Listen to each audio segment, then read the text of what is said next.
All right, you can hear me, right? All right, I'm gonna send you the link in a second.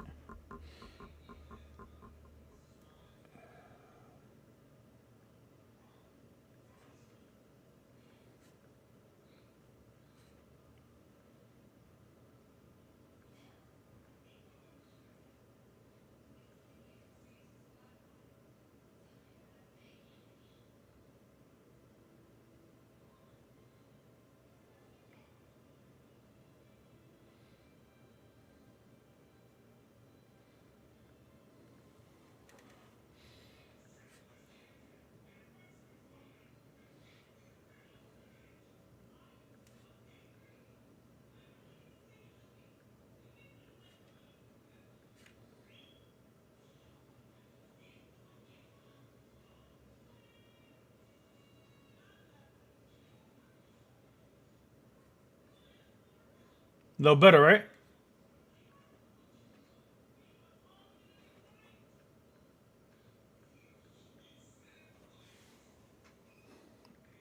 I thought it was a little bit better. It does? Oh, okay. When it's that cut off.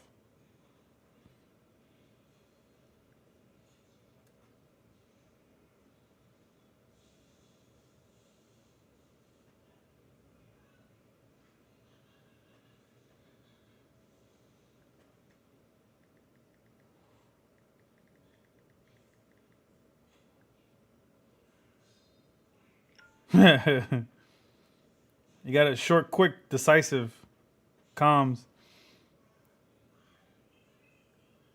All right, that's done there. Turn this off. Turn that off. Now let me do this at the back end.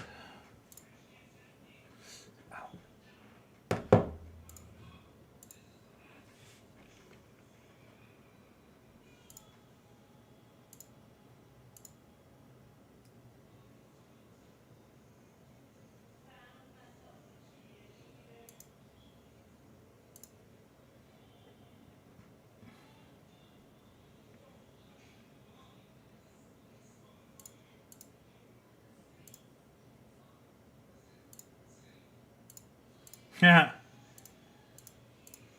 Did you find your inner?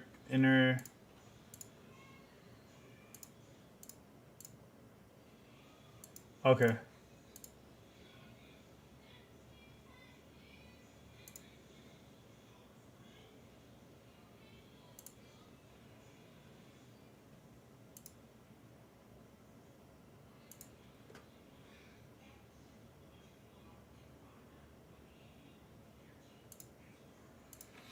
Okay. Just quick overview before we get crazy. So Robinhood, the whole market shit. Mm-hmm. Watson, Stafford, Rogers, where they might end up. Okay. The Knicks. Okay. Uh, yeah.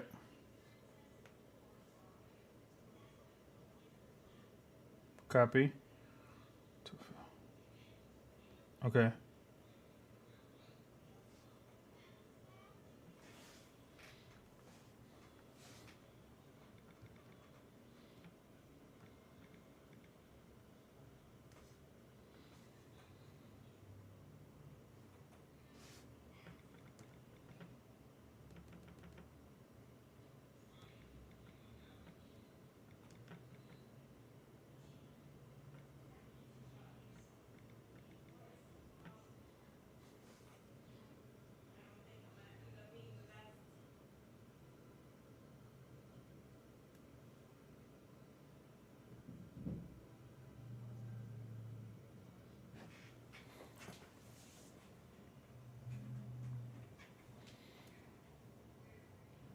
I saw him get knocked out. That's about it.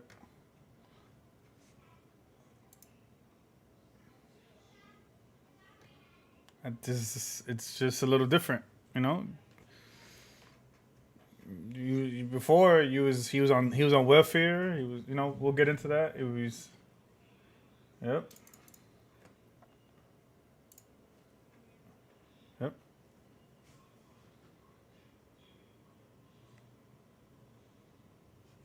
I'm good.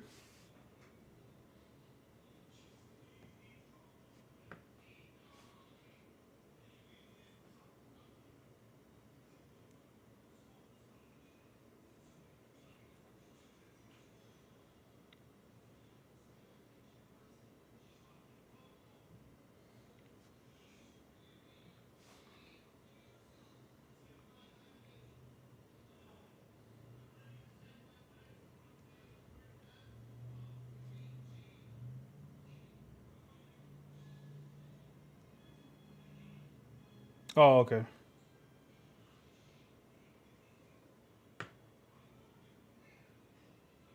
Just go to Bitly. It's free. Really? Since when?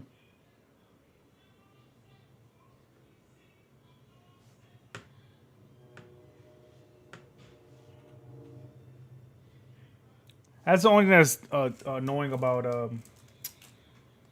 YouTube. Soon I'm gonna do it. We're gonna have. I want us to do YouTube and Twitch. Cause yeah, there is. I know it is a way, and it's free. Yeah, it's free. Restream, you could do 2 platforms for free with Restream, and if you want multiple, you gotta pay. I think it's $20, and you could do it to like 50 spots. There's a lot that you don't think of. You got D Live, Caffeine. You you could do it on Twitter. You could stream on to straight to Twitter.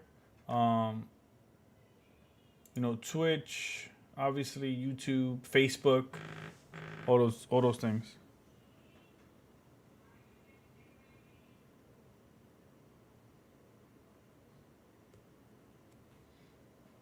Yep.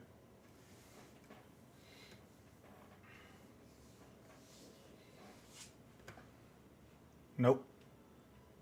Oh my god.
All right, ready? 3, 2, now.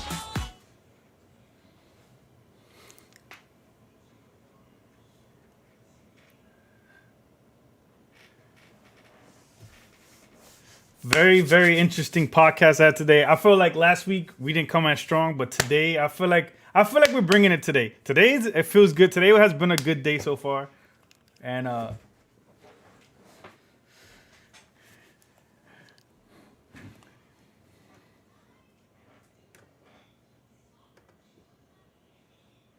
this is an explosion of just stuff.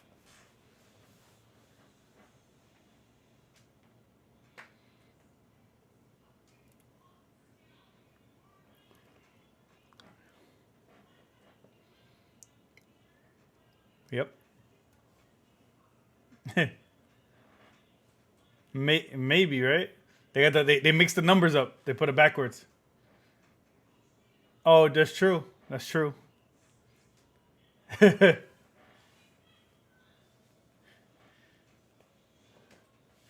makes sense. That definitely makes sense. We read it wrong.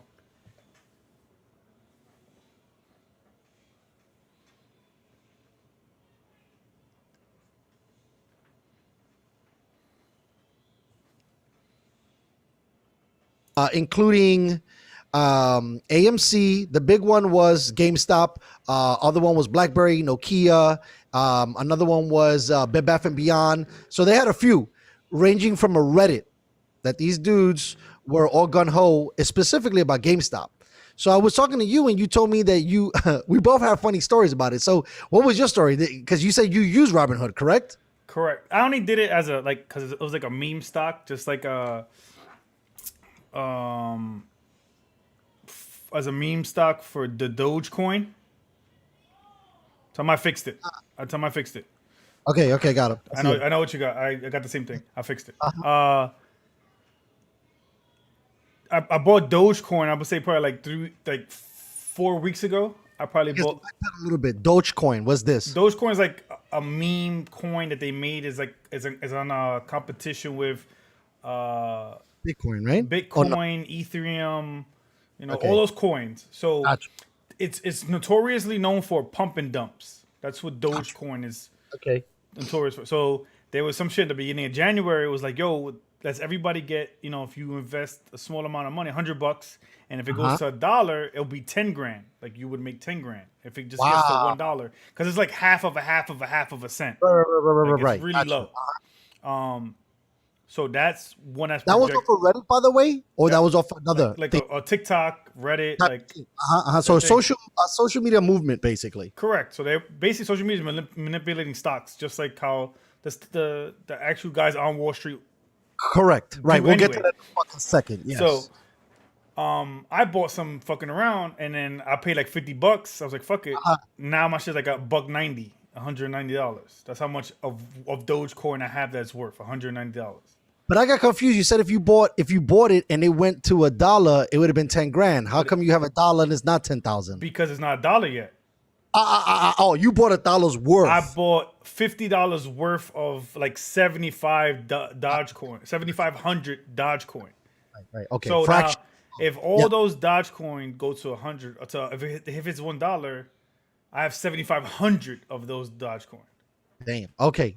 So you was doing this. You was making moves. This is what, January 5th? Like 2nd, like just fucking around. I was at IHOP when I did it, just looking at my phone, and it's funny how it comes full circle with this shit, because now you got all these fucking people in Wall Street complaining about, manipulating the stock market, complaining to the industry that never wants regulation.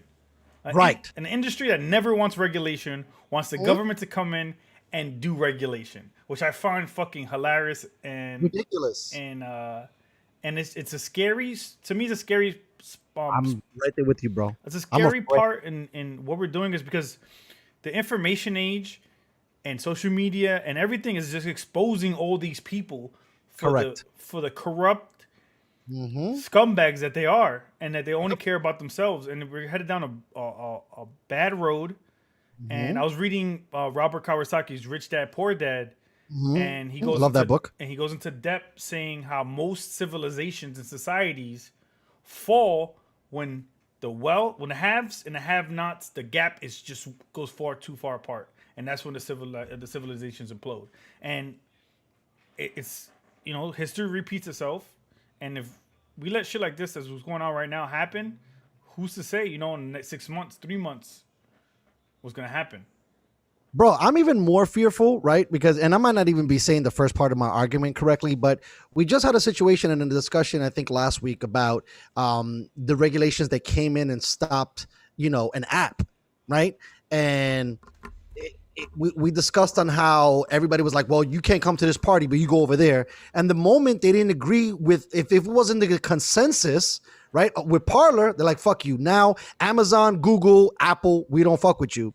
This today puts me even more paranoid because, okay, sure, freedom of speech doesn't mean that you can say whatever the fuck you want on a platform. All right, I get that, guys. You've already figured out how to fucking make us look bad on that.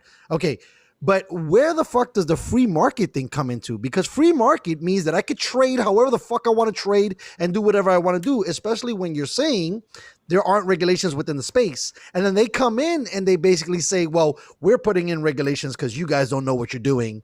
And the stock is just too volatile for anyone to trade it, so you can't trade it at all. That's bullshit. Exactly. And the only reason why that was is dudes were losing billions of dollars based on, shout out to the subreddit Wall Street Bets, because those motherfuckers are G's. Yep. And I stand with all of y'all. I've been reading it hard. Yo, South Korea's holding us down.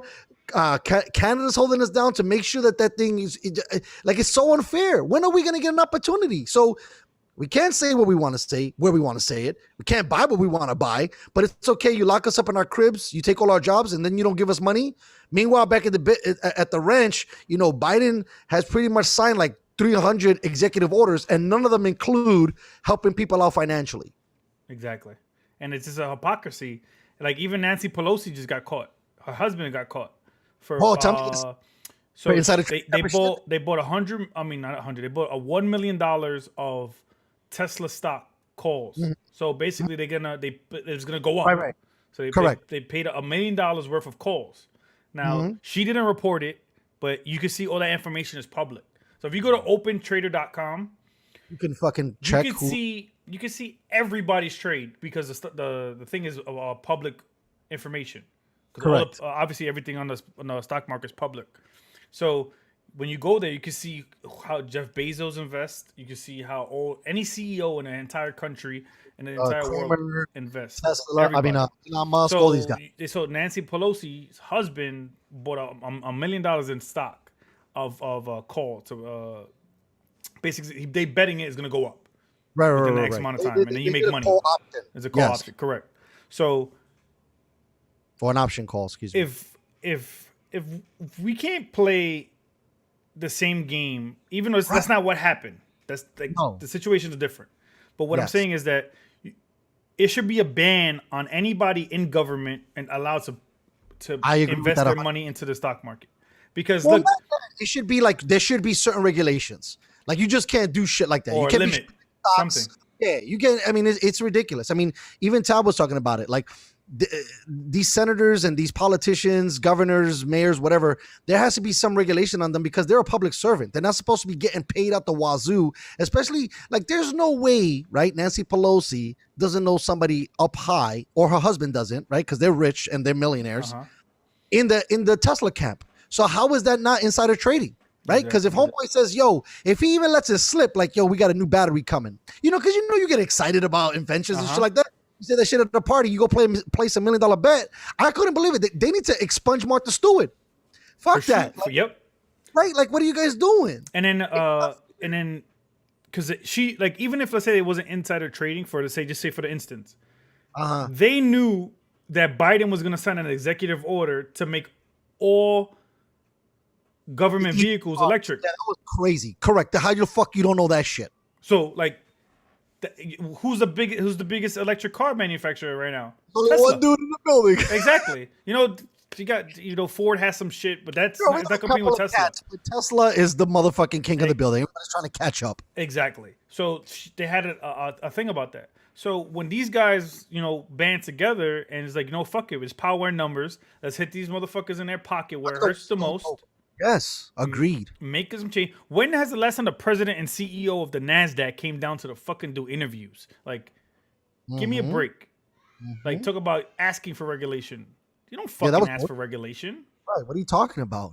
Like, and how about this, right? So you want regulation. Cool. So if I lose my shirt in the market, can I get a refund? Exactly. Right? So that doesn't work like that. So you're saying the only time it matters is when I win. Exactly. Because they got all those Wall Street guys got bailed out. They got bailed out multiple times.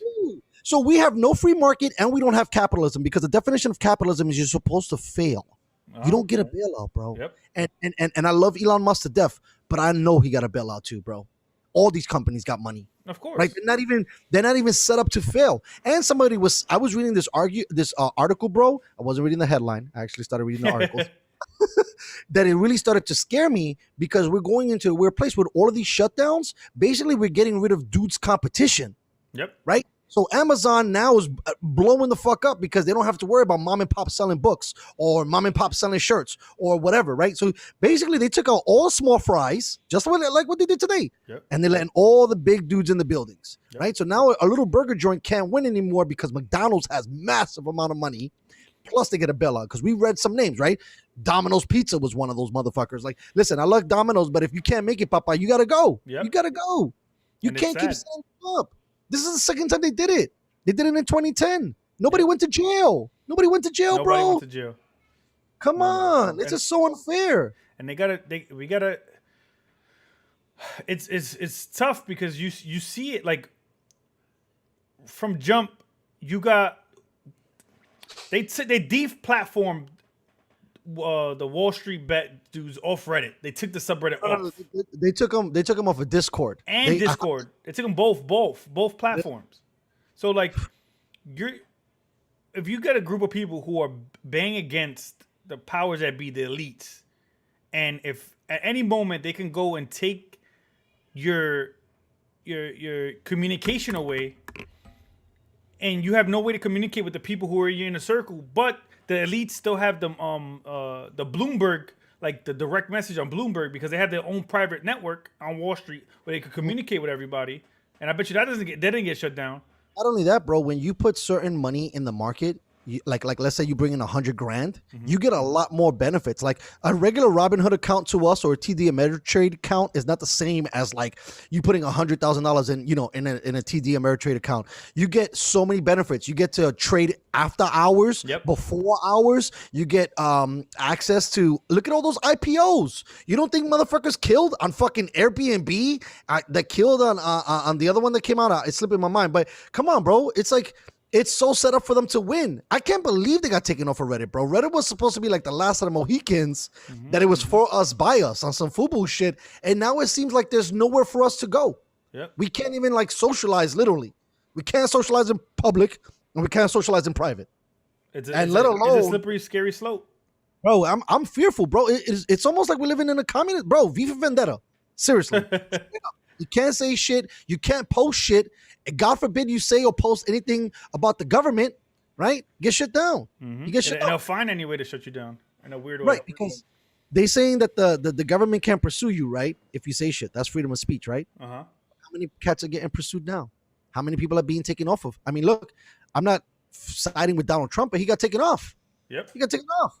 And I was always my concern with, like, even if he said outlandish shit, is if it can happen to him, it can happen to anybody. And if it happens to one person, it's gonna happen to two. And if it happens to 2, 3, 4, and then the domino just keeps rolling down. And then you're just gonna have whatever people want to hear. And that's not how it's supposed to work. Like, you should have a difference of opinions, even if you don't agree with somebody. That person who you don't agree with should still be able to speak. But now they're taking it to a whole nother level, because you got a bunch of smart people who got together who beat you at your own game. Facts. You fucking mad, you pussy loser. Exactly. So you're whining, you're being a big baby about it, asking for regulation, which is just laughable, and then it just shows that how much influence they have, is they could go and take off of Discord or off of Reddit, and it's a scary thing. Now I seen a lot of posts today. Leave Robinhood. Do not fuck with Robinhood, and this might backlash on Robinhood. First of all, I was reading articles that was saying that they're like a hedge fund for, I think it was I think I'm saying it wrong, but I'm hoping like Citadel, I think it is. Yeah, and they're a huge fucking hedge fund company, and they're basically hooking those fools up with all of this information, and basically telling them how people are betting in Robinhood so that they could go out and make the opposite bets. Bro, fuck that. That's bullshit. And I don't even think you were talking about lawsuit. Lawsuit what? Yeah, I'm sure Robinhood and those fools got lawyers for days. They could keep that shit and keep on 10, like 20, 15 years. Yeah, we going for whatever, bro. What's our lawsuit gonna do, right? I mean, I'm even pissed off at the judge who said that it was okay to not reinstate Parler. Like, bro, what are you talking about? It's crazy, because like with Parler, they were on the Amazon's servers. So oh, that's what they were using? They were using Amazon server, because Amazon has a big server farm where they lend their servers out to companies. So you could ban. So that's why, like, since Parler stopped working, was because it didn't have any servers. So like even if it got taken off of the Play Store or got taken off of iTunes, they would still be able to function because their network is still up on the Right. servers. So like, But since Amazon came through and said, no, you can't be on our servers anymore, that's when everything went to shit. But like, fuck these hedge fund guys. Like, bro, seriously. like we gotta. I hope these Wall Street guys they keep doing what they're doing. I hope people pay attention. And the fact that they're limiting you from trading any of that stock is fucking mind blowing. Anything they recommended. And imagine, bro, it was crazy. Like, it would have been one thing if they were trading like X video or trading like child porn. Bro, they were literally trading GameStop, like the most stupidest, easiest, like call those meme stocks shit that you could ever fucking imagine. And it's like that shit lasted less than an hour. Oh, you guys are winning? Fuck you. That's it.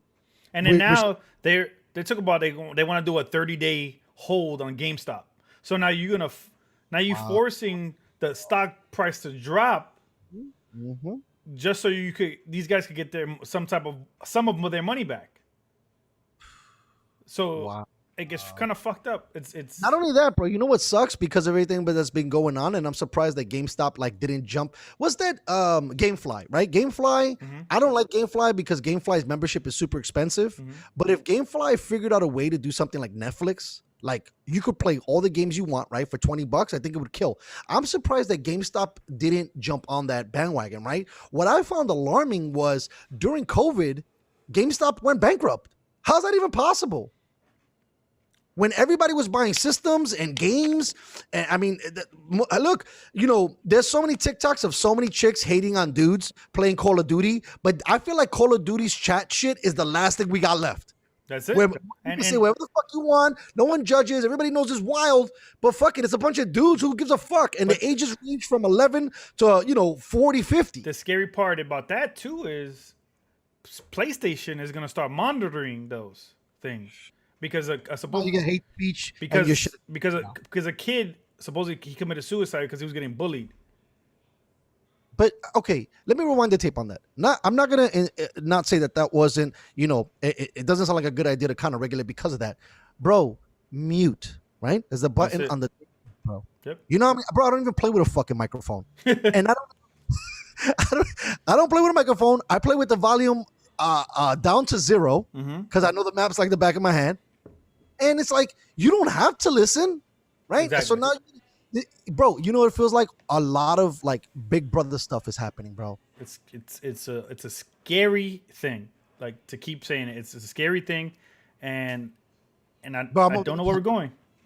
I'm moving to Canada, bro. I really don't know where we're going because like I was having a discussion, like I know we've been talking about it for a while now with COVID. It's just like. No, even with this Wall Street shit, what's gonna happen? No matter what information we give people, no matter how many facts, no matter how much something is, people always gonna rebuttal and rebuke something. And it's a weird thing for me. And sometimes like I think about it, and when I'm thinking about it, I have a headache because my brain can't wrap around that. Here's our facts, and then you got people trying to argue the facts. And it's like you're wasting your energy fighting something that's 99%.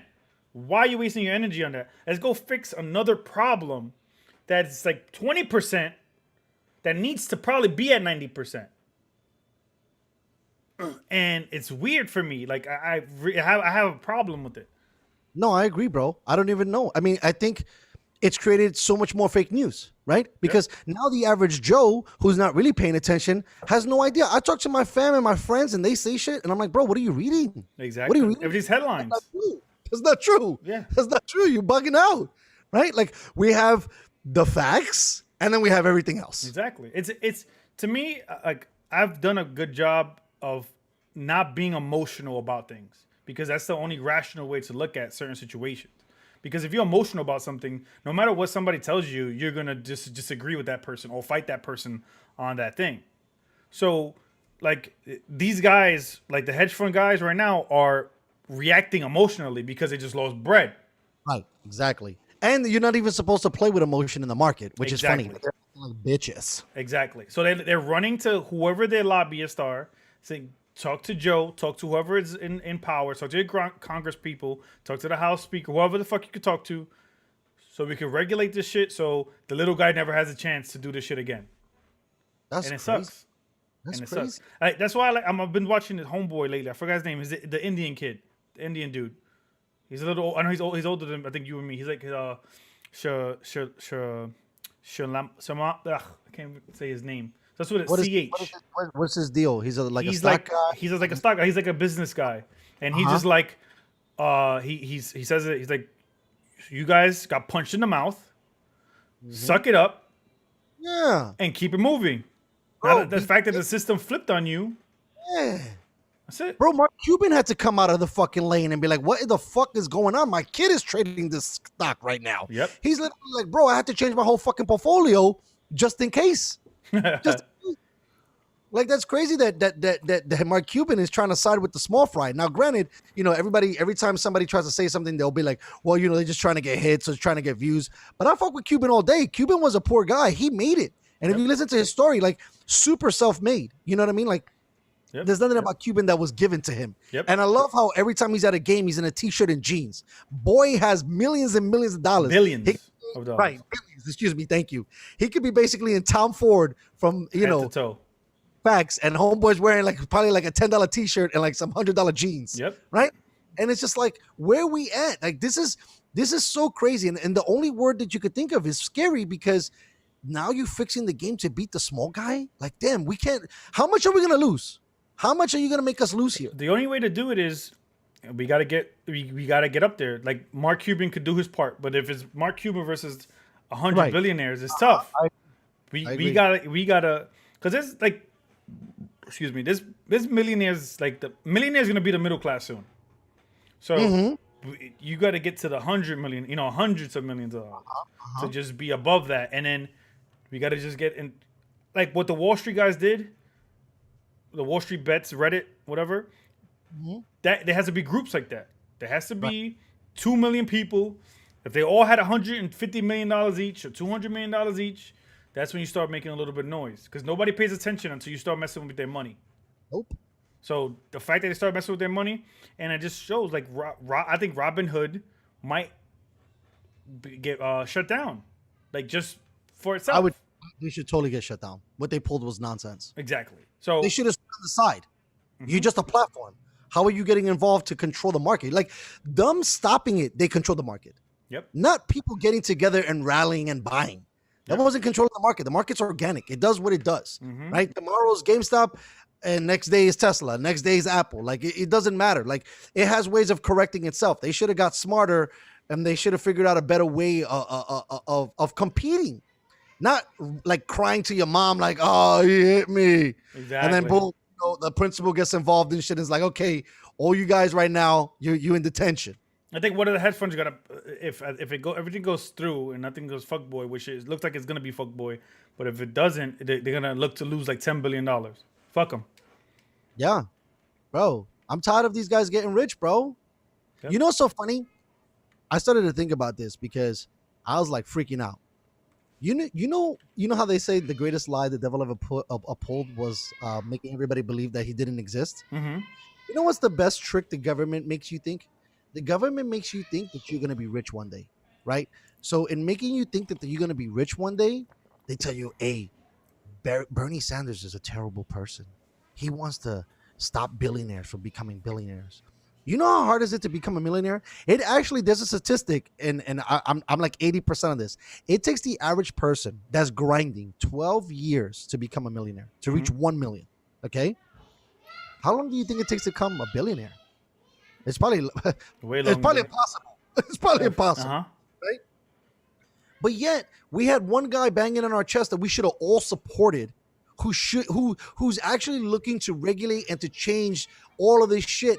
And we believed the storyline that the government fed us, like, oh, he's trying to be socialist and he's trying to take away people's money. And it's bullshit. Yep. It's bullshit, because he's only fucking with the mega rich. The chances of an average Joe becoming mega rich is so hard. Like, you literally have to wake up every goddamn day at 3 a.m. You're probably going to have to work like 17 jobs. You're probably going to have to create something to even get there.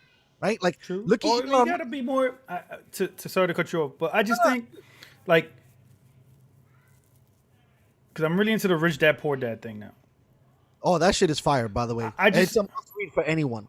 I just think that I agree that I agree with somewhat of your approach of what you're trying to get to. It's just that I think if people were more financially literate, I agree with that. I agree. it could be a little bit different. Bro, think about this. That book was written, what, let's say 20 years ago? Uh-huh. You read it cover to cover? Yeah. Bro, there's nothing but nuggets of information in that thing, bro. Like straight gold. But I'm just saying, like How to buy a place, how to manage the place, what to do with the place. You don't have to manage it. You can hire somebody. Yet no one owns a home.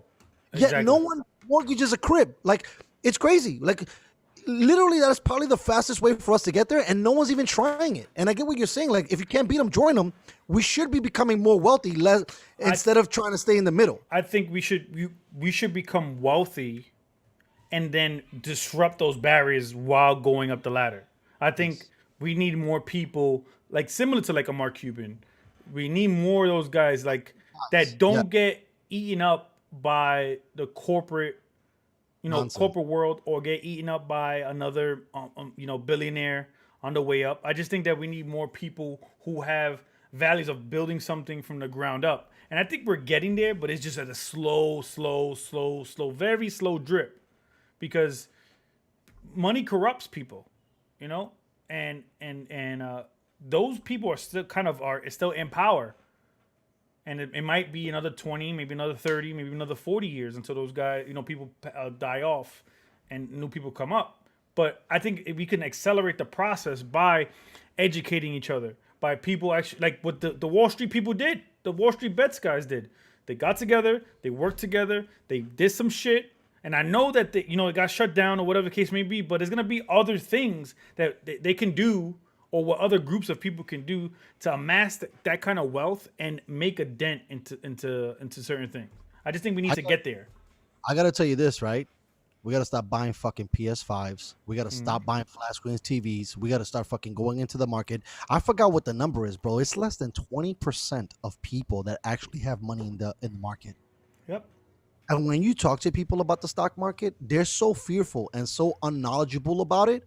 They go, "Oh, that's not true. You can't make money in the market. That's only for rich people." You know how many times I've heard people say, "Oh, well, you have to buy 100 shares, right?" Like, no, bro. You could buy one fucking share. Yep. You could buy one share. "Oh, but you don't get earnings if you buy one share." I'm like, that's bullshit. Who gives a fuck about an earning? Earning's gonna be $1.25. You don't need that. Go buy Amazon. Listen, it's called FANG. FAANG. Facebook, Apple, Amazon, Netflix, Google. That's your portfolio. You won't go bad, bro.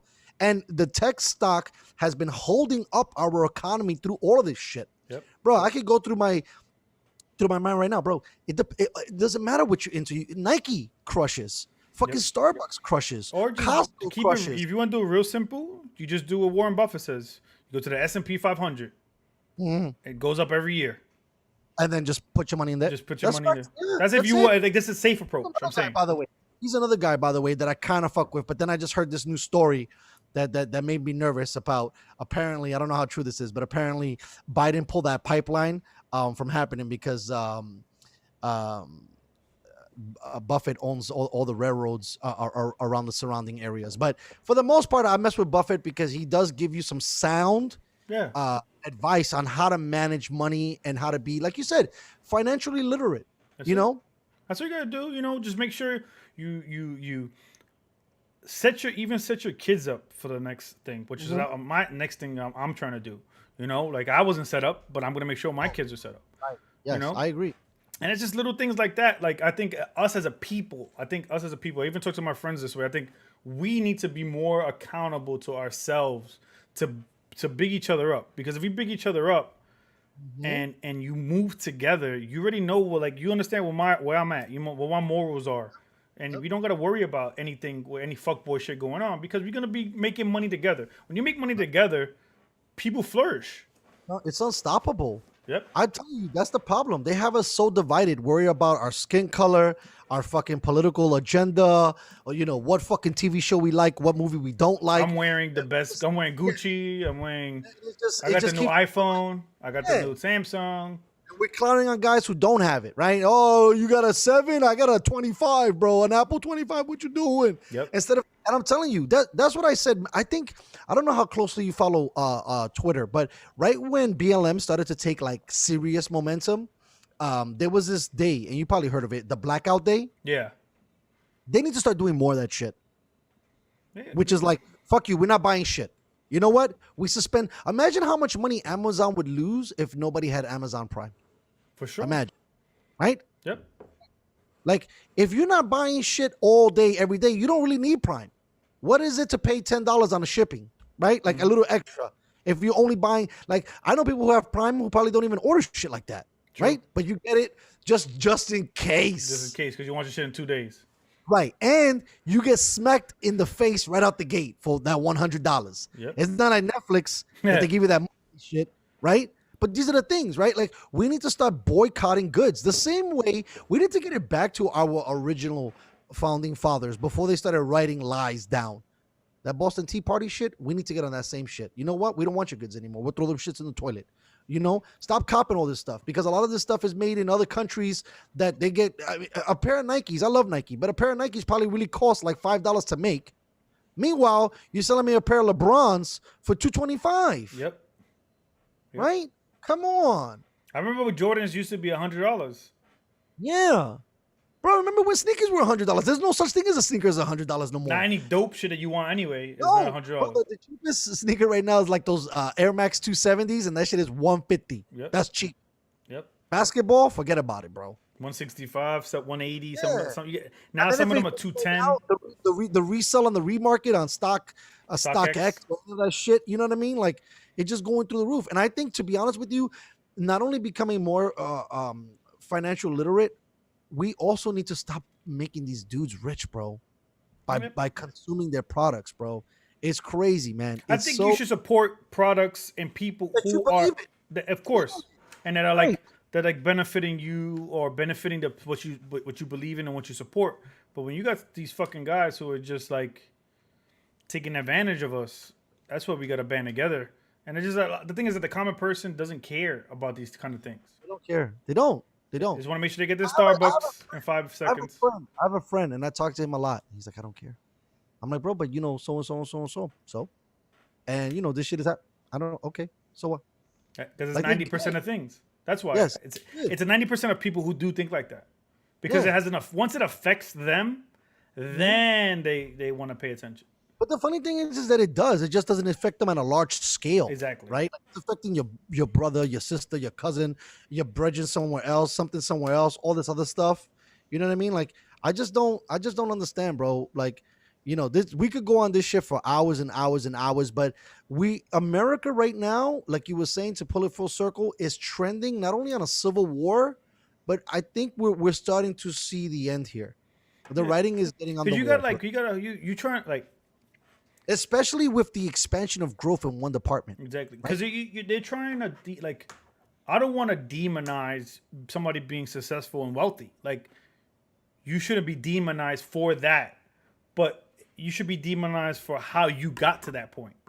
Correct. So like, you know, no matter what, it's like if somebody is a good billionaire, they're still going to be lumped in with the other billionaire who was a dick and fucked shit up. So, you know. Like we could say Cuban, maybe Musk, good guys. Bezos, terrible. Some of these hedge fund managers, terrible. Mm-hmm. The Nancy Pelosi's of the world, the Jeffrey Epstein's of the world. You know, all these dudes that are doing $100 million money. Exactly. But like you can't, like if you get there, you don't want to be lumped in with those guys. That's the thing.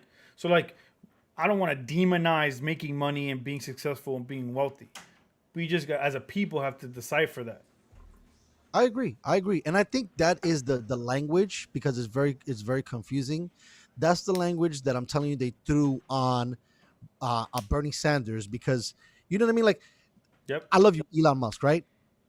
And I know you killing it, and even Jeff Bezos. But at what point, more than $100 billion is enough? True. Right? Like, you don't need $500 billion, bro. I think now I'm changing my narrative, because I used to be more on the support on the other side. But the thing that gets me mad is that I would be fine with it if you let other dudes come in the building. But they don't let other dudes come in the building. So you know what? Now I'm switching sides. Fuck y'all. That's the tough part. That's not fair. That's not fair. Let dudes do what the fuck they want to do. This is supposed to be America. It's called freedom, but there ain't no freedom here.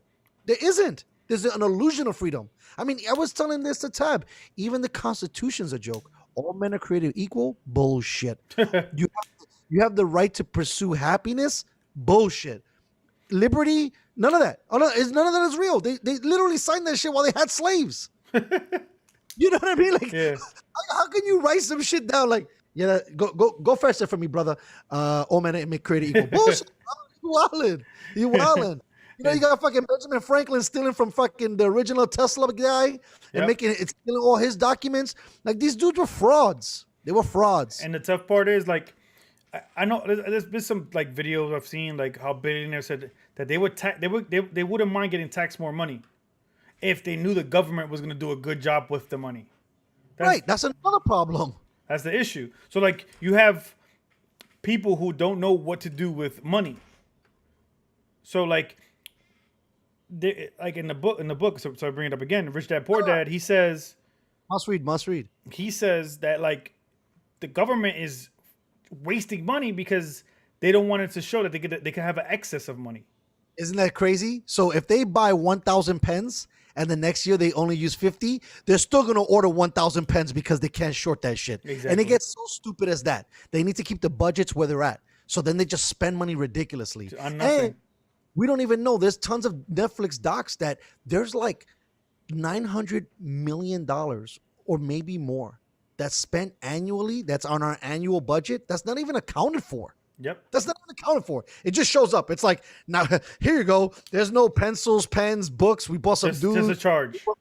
It's just pow. Yep. The credit card charge. There you go. Here, turn that shit in. That's the tough part. Yeah.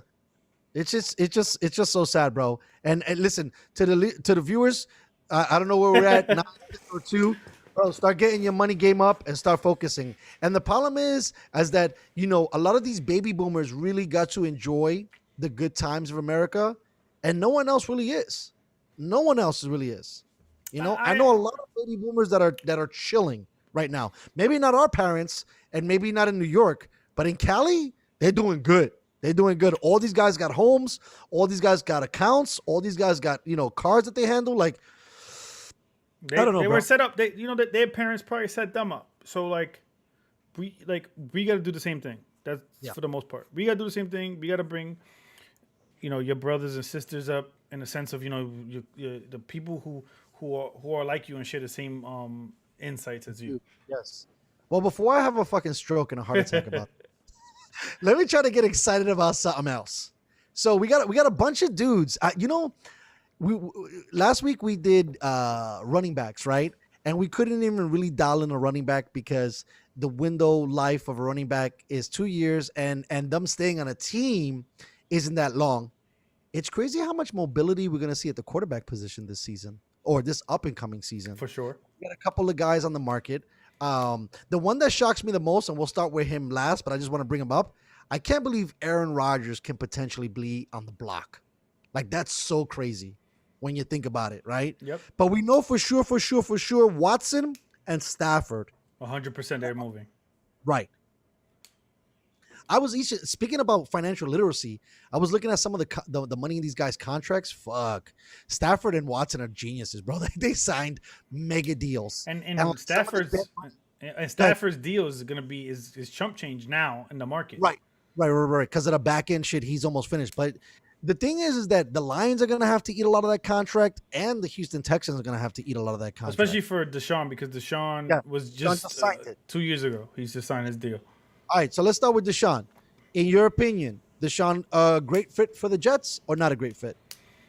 It depends, because it was like how I talked about last week with Carmelo Anthony. Yeah. As long as you get him for, you know, relatively on the cheap. Mm-hmm. You could trade, let's say, Sam Darnold and first and a second round pick. Mm-hmm.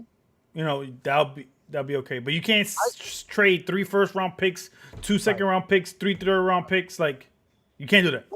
I was doing the math. The last guy who got like the big money or not the big money, the big like trade value was Carlson Palmer. And Carlson Palmer got traded for a first round pick, not a first overall pick, a first round pick and a second pick. Right? Okay. That doesn't seem like expensive. Same thing with Bradford. Bradford was kind of low, and then there was another guy, I'm drawing a blank, but there was 3 dudes that they were trying to make like the space for it. I think that Deshaun, like you were saying with Melo, I don't think the Houston Texans could give a shit about what he's gonna tell them, and they, as an organization, are gonna have to get the most value for him. Yeah, but remember, he has his career. Yeah, but he has no trade clause. I get, but look, even if they try to ship him to the Jets, I mean, look, they could go crazy and they could bench him, right? And be like, look, fuck you, stay here. We're gonna pay you anything. You know, I'm just saying they could do something radical like that. Not that they would. I don't think they will. This just doesn't make any sense. They won't do that. Who's going to give more for Deshaun, right? So you got the Colts in the running, okay? Yep. I don't know if the Texans automatically let him go to Indianapolis because they don't want to get fucked with. You got the Niners in the building, right? You got the Jets in the building. Yep. They were even talking about the Steelers. They have you want to hear an interesting one that I heard today? You trade him to Jacksonville straight up for the #1 overall pick. Wow. But if I'm Deshaun, I don't do that deal. We're not going to win it. Just like, this is the thing, right? We just talked about it the other day. You said there's only 2 first-round overall picks who ever went to a fucking Super Bowl. For sure. And their whole last name is Manning. But what I'm saying, with Jacksonville, you got weapons there. You got a good receiving core. You got a good second-year running back in James Robinson. The O-line is good. And then you have $100 million in cap space. I know that, but I just feel like Jacksonville doesn't have the culture. Nor the coach. Well, that's what Urban Meyer's is doing. Urban Meyer's going to come in. We're going to see. But Urban Myers has been teaching kids. I mean, ask Chip Kelly how the Eagles experiment went. He was out of there in 1 hour. Well, it was going good until they made him the GM. Right. You don't think they're going to fucking give Urban Meyer that kind of power? They're going to totally give Urban Meyer that kind of power. I hope not, but... If I'm Urban Meyer, there's no way Urban Meyer did not sign that deal without getting something. But at least Urban Meyer has a track record of being successful everywhere he's went, albeit college. But he's been successful. But he's never had a bad season. Anywhere he went, everywhere he's won. Everywhere. I don't really like. If I was a GM, I would not. And this is gonna sound a little crazy for me. I would not take chances. I would make a college coach an offensive coordinator. I would not make a college coach a head coach. You don't have the experience, my friend. You need to come in here. You need to show me. You need to prove it. Like LaFleur, in my opinion, got lucky because he got Aaron Rodgers, right? And for the most part, the Green Bay institution is phenomenal, right? From top to bottom, they're known for doing shit, properly. In Jacksonville, they have a problem. I mean, prior to COVID, they had a problem with attendance, right? So like, I think that the organization, I would not do that deal. And I'm not saying that the Jets are any better, but this new coach looks, I mean, I've watched him on the sidelines. He's amazing. I don't know if you ever watched the Niners play. This guy is no joke. Kyle Shanahan? No. Robert Saleh? Yeah, bro. He's jumping up and down. He's smacking asses. You would think he's in the game. He's running up and down the field. Like, so I'm saying, like, from a coach perspective, and at least New York is not, I mean, they're silly. I mean, I'll be honest with you. If I had to pick, I would take the Colts if I was him. Or I would take the Niners. Right? I would go with Shanahan. At least Shanahan has a stable of dudes. You know that's going to be popping over there. You made Kirk Cousins look like a fucking all-star. So if you can make Matt Ryan look like an all-star, you made him MVP. So if you can make those 2 quarterbacks MVPs candidates. Really, really quick, what you were talking about, I'm surprised that nobody's talking about Matt Ryan not being on the block. True. Like, they ain't cap hell over there. Yeah. I'm surprised not a total rebuild. Like, trading Julio, trade Matt Ryan, everybody go. We're done. I'll keep Gage and I'll keep Calvin Ridley. That's it. I'll get rid of that defense who can't keep, the game. Can't stop a nosebleed. No, nothing. Yep. Right? So let me ask you another question, right? Because we're going to try to stay as New York centric as possible. If you were picking, would you take, I think I know the answer. Would you take Deshaun or would you take Stafford? You would only take Deshaun because he's younger. But don't you think you could probably get cheaper for Stafford and then probably have an opportunity to... I feel like if you took Stafford, you'd pay less. Well, you are, because he's in the contract for the next 2 years. So this season coming up, he'll be $21 million. Right. And then the next year is $23 million.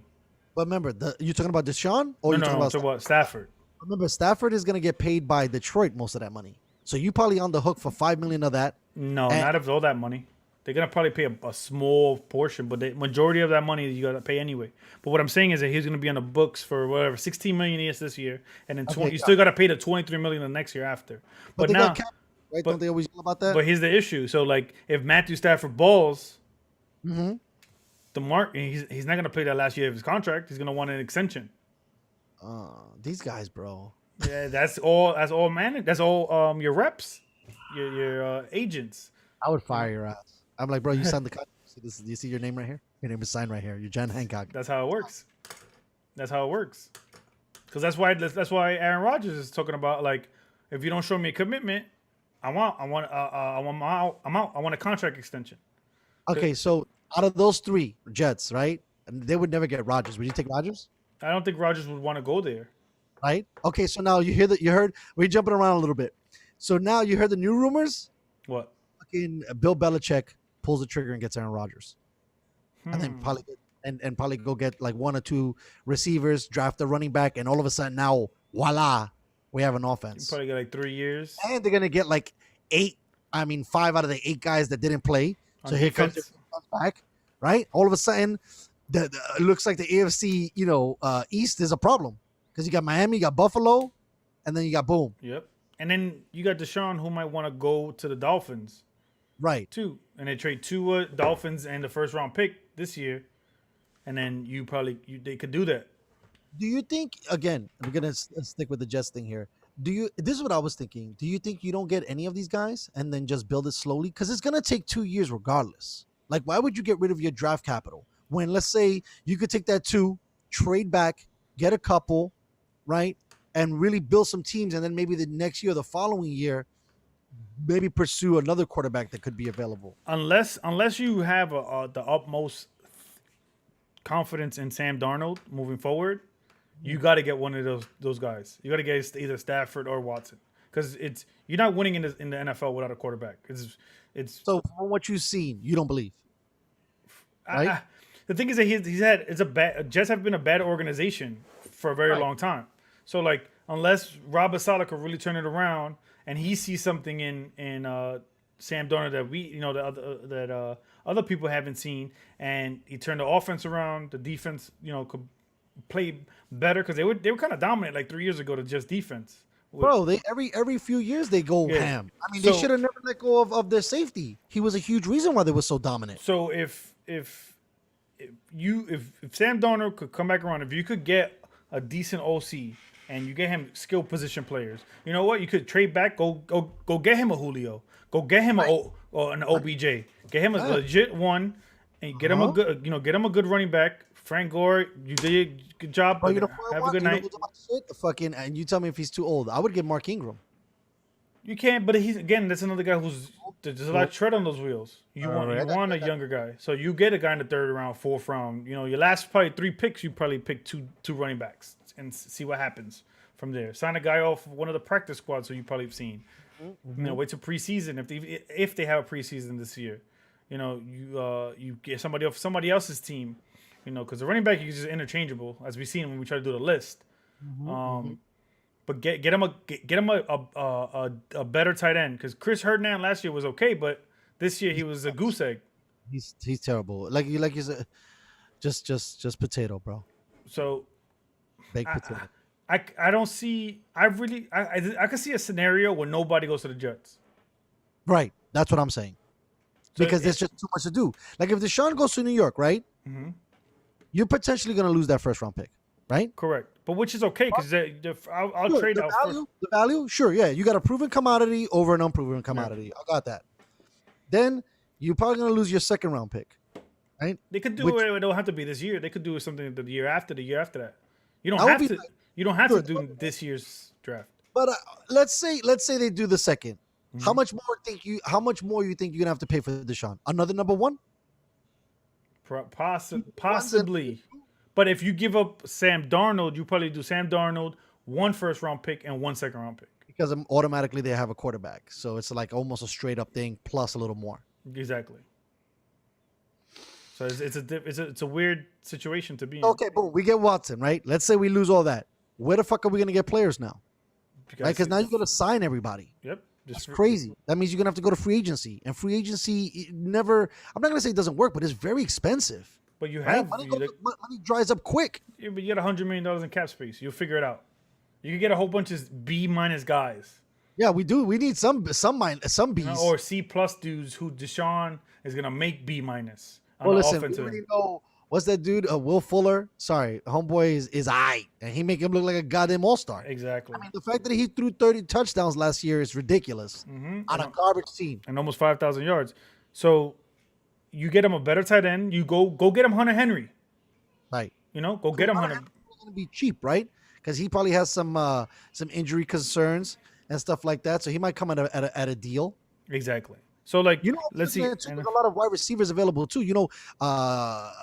Hilton's available. I wouldn't go after him. Schuster is available. Allen Robinson's available. They got some dudes.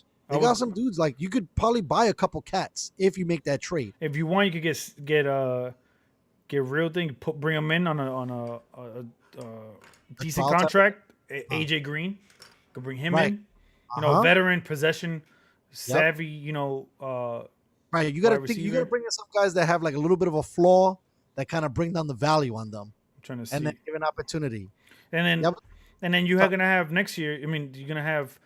You could probably get Chris Godwin away from Tampa Bay. That was another big name. If they win the Super Bowl, he's hitting free agency. Kenny Golladay, you can pick him up. He's a young guy. He might get top 5 guys.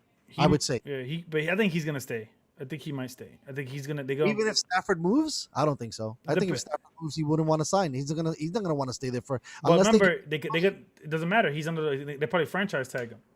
I forgot about all that shit. Remember, you basically trapped with the organization for 7 years. Okay. Minimum of 7. If they keep if you're a first round pick, you get the 5th year option. Then the 2 more years after that, you could franchise you twice. So basically 7 years they could trap you, kind of thing. Unless you ruffle some feathers. What are your thoughts on Juju? No bueno?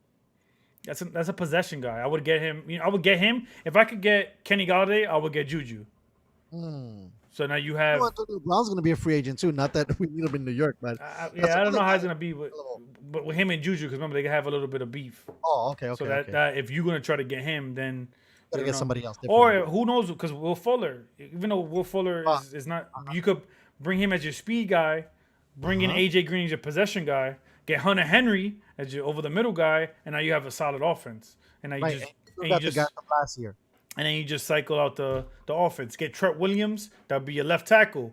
Yeah, they need some offensive line guys, and there's a lot of offensive line dudes that are going to be available too. So you could do, and you could do the opposite. You could do the Colts approach, and the Cowboys approach. Go get your fucking star-studded offensive line from the draft. No, or buying it. Buy it, buy it, because Deshaun Watson's done all that shit in Houston with no offensive line. With Larry Tunsil. Exactly. So you get a beast-ass offensive line. The defense is already solid. The Jets defense is solid. You get a beast-ass offensive line. You get yourself 3 running backs. So just by committee, get yourself a little third down specialist. And then you just get wide receivers all over the place. You could get a lot of veterans on decent deals. I think you could get AJ Green on a $10 million deal. You could get Will Fuller another like an $8-9 million deal, $12 million deal. You could get these guys and just fill in. Do you think with these free agent wide receivers, right? You think Godwin is the best of the pack that we just mentioned? Maybe, but again, he had Mike Evans, and then he had OJ Howard. Not you. And he got fucking Gronk and Brait and all these other dudes. So like you win those one-on-one matches, and he looked a little shaky on Sunday. Yeah, he looked a little shaky last Sunday too. Yeah, so he got a couple of short fire passes. Exactly. So like, who knows where that comes into play? So out of all those receivers, who do you like the most? Let's say. If I had to pick as a number one guy, I probably would take a chance on AJ Green. Okay. I think he really didn't play that much last year. I think he still has a lot left in the tank. He's just disinterested. He's been in Cincinnati. They haven't really been doing anything. They haven't made any noise going far into the playoffs. He had Andy Dalton, and he had Joe Burrow this year, but they had too many up and coming receivers in Cincinnati this year with Tate and I forgot the other kid's name, Jones. I think his name is. 85, Yeah. the new So you have all those guys over there. So they and then the new coach really didn't believe like wasn't there. So right. they just Do you have think him. that he's injury prone, or you think that he's I just think he not? had one bad year. It was injury, and then he was just disgruntled there. So it kind of, I'm pretty sure they held it against him. Yeah, because I don't know. AJ Green is a monster. I don't know Yeah, how he disappeared off the face of the earth like that. How old is he? He's over 30? Because if he's over 30, we ain't fucking with him. I think he's around 30. I think he's like Yeah. 30, 31. That's what I'm saying. You could get him for Right. $6 million, $7 million. And you could Yeah. convince AJ Green to come to the Jets with Deshaun Watson. You're gonna tell me that AJ Green won't jump at that? Nah, you're right. Even if you get an AJ Green and it doesn't work out, but you get a Hunter Henry kind of guy, Exactly. now you have a really solid offense because you can get. I mean, if you get a good tight end and a good quarterback, you could build around that. Exactly. A la KC, a la New England, like a lot of teams have done it. You You know, go and get Allen. You can even get Allen Robinson, who's right? That's underrated. what a lot of Jet fans are clamming for. They've been wanting Allen So Robinson. you They get could do- Allen Robinson on one side. You get Yeah. you could even hit Antonio Brown. What's up? You $5 million. Yeah, Come on come through. over. You could rebuild that whole thing, and make sure you rebuild that whole O line. Give fucking across the board. Whoever's fucking beast, you pay them, and whoever's not, you get changed out. We're gonna get some people in there.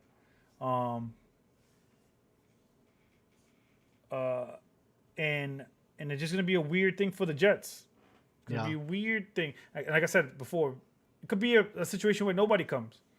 Right. What about let's play that scenario out, right? Nobody comes. The second round pick. Did you see Mel Kiper's mock draft? Yeah, I don't know if Justin Fields is the guy.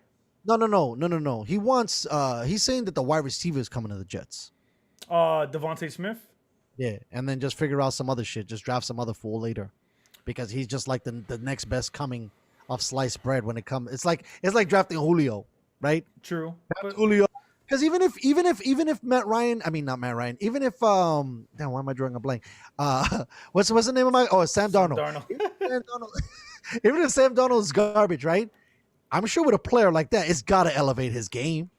For sure. And then Right? you You do got better players like Sam Darnold really doesn't got nobody to throw to. and if you do what I say with Watson, you get him a good offensive line, and think he'll be all right. Yeah.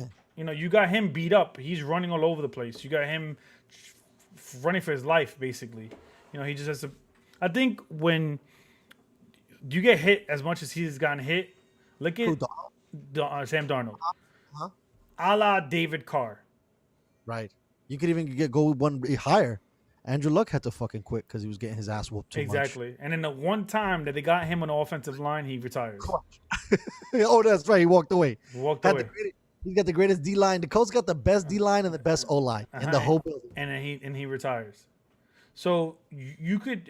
Who knows what the psyche you've done to Sam Darnold already? Yeah, that's what I was saying, man. Maybe the Colts a player for Sam Darnold. Wow, that actually would be really good. They give you a second round pick for him. Two twos or two. Frank Wright is supposedly the new quarterback whisperer. It's crazy too because now we think about it, bro. Carson Wentz might be available. Like, there's gonna be a lot. This is gonna be like a quarterback heavy trade off season where guys are gonna. There's like you have an option. You don't have to like give away everything for, let's say, a Watson or Stafford. You could maybe go below the radar. I'm not saying that Wentz is going to be the end all be all, but there's going to be other guys. And I don't see Aaron Rodgers going anywhere. Just in the sense of where is he going to go? All right, so watch. Look, I already told you where he's going to go. So let's rewind the tape really quick because we're going to be jumping around a little bit. You watched the Green Bay game? Yeah. What did you think? I mean, I think he choked. Well, okay, there you go. So then it's not the coach's fault. No. Okay. By the way, your boy, I'm gonna put it like this because he's missing a couple. JPP was all over that motherfucker. Yep. JPP was wearing it was like a cape on homeboy. Like he could have ran to the end zone. He should have totally ran to the end zone. I don't know what he was thinking. Or got close enough. Run, jump, and dive and get the ball as close as possible to the end. Last week, he pulled the same play where he pump faked the fucking linebacker. The linebacker jumps into the sky. He runs into the house. Exactly.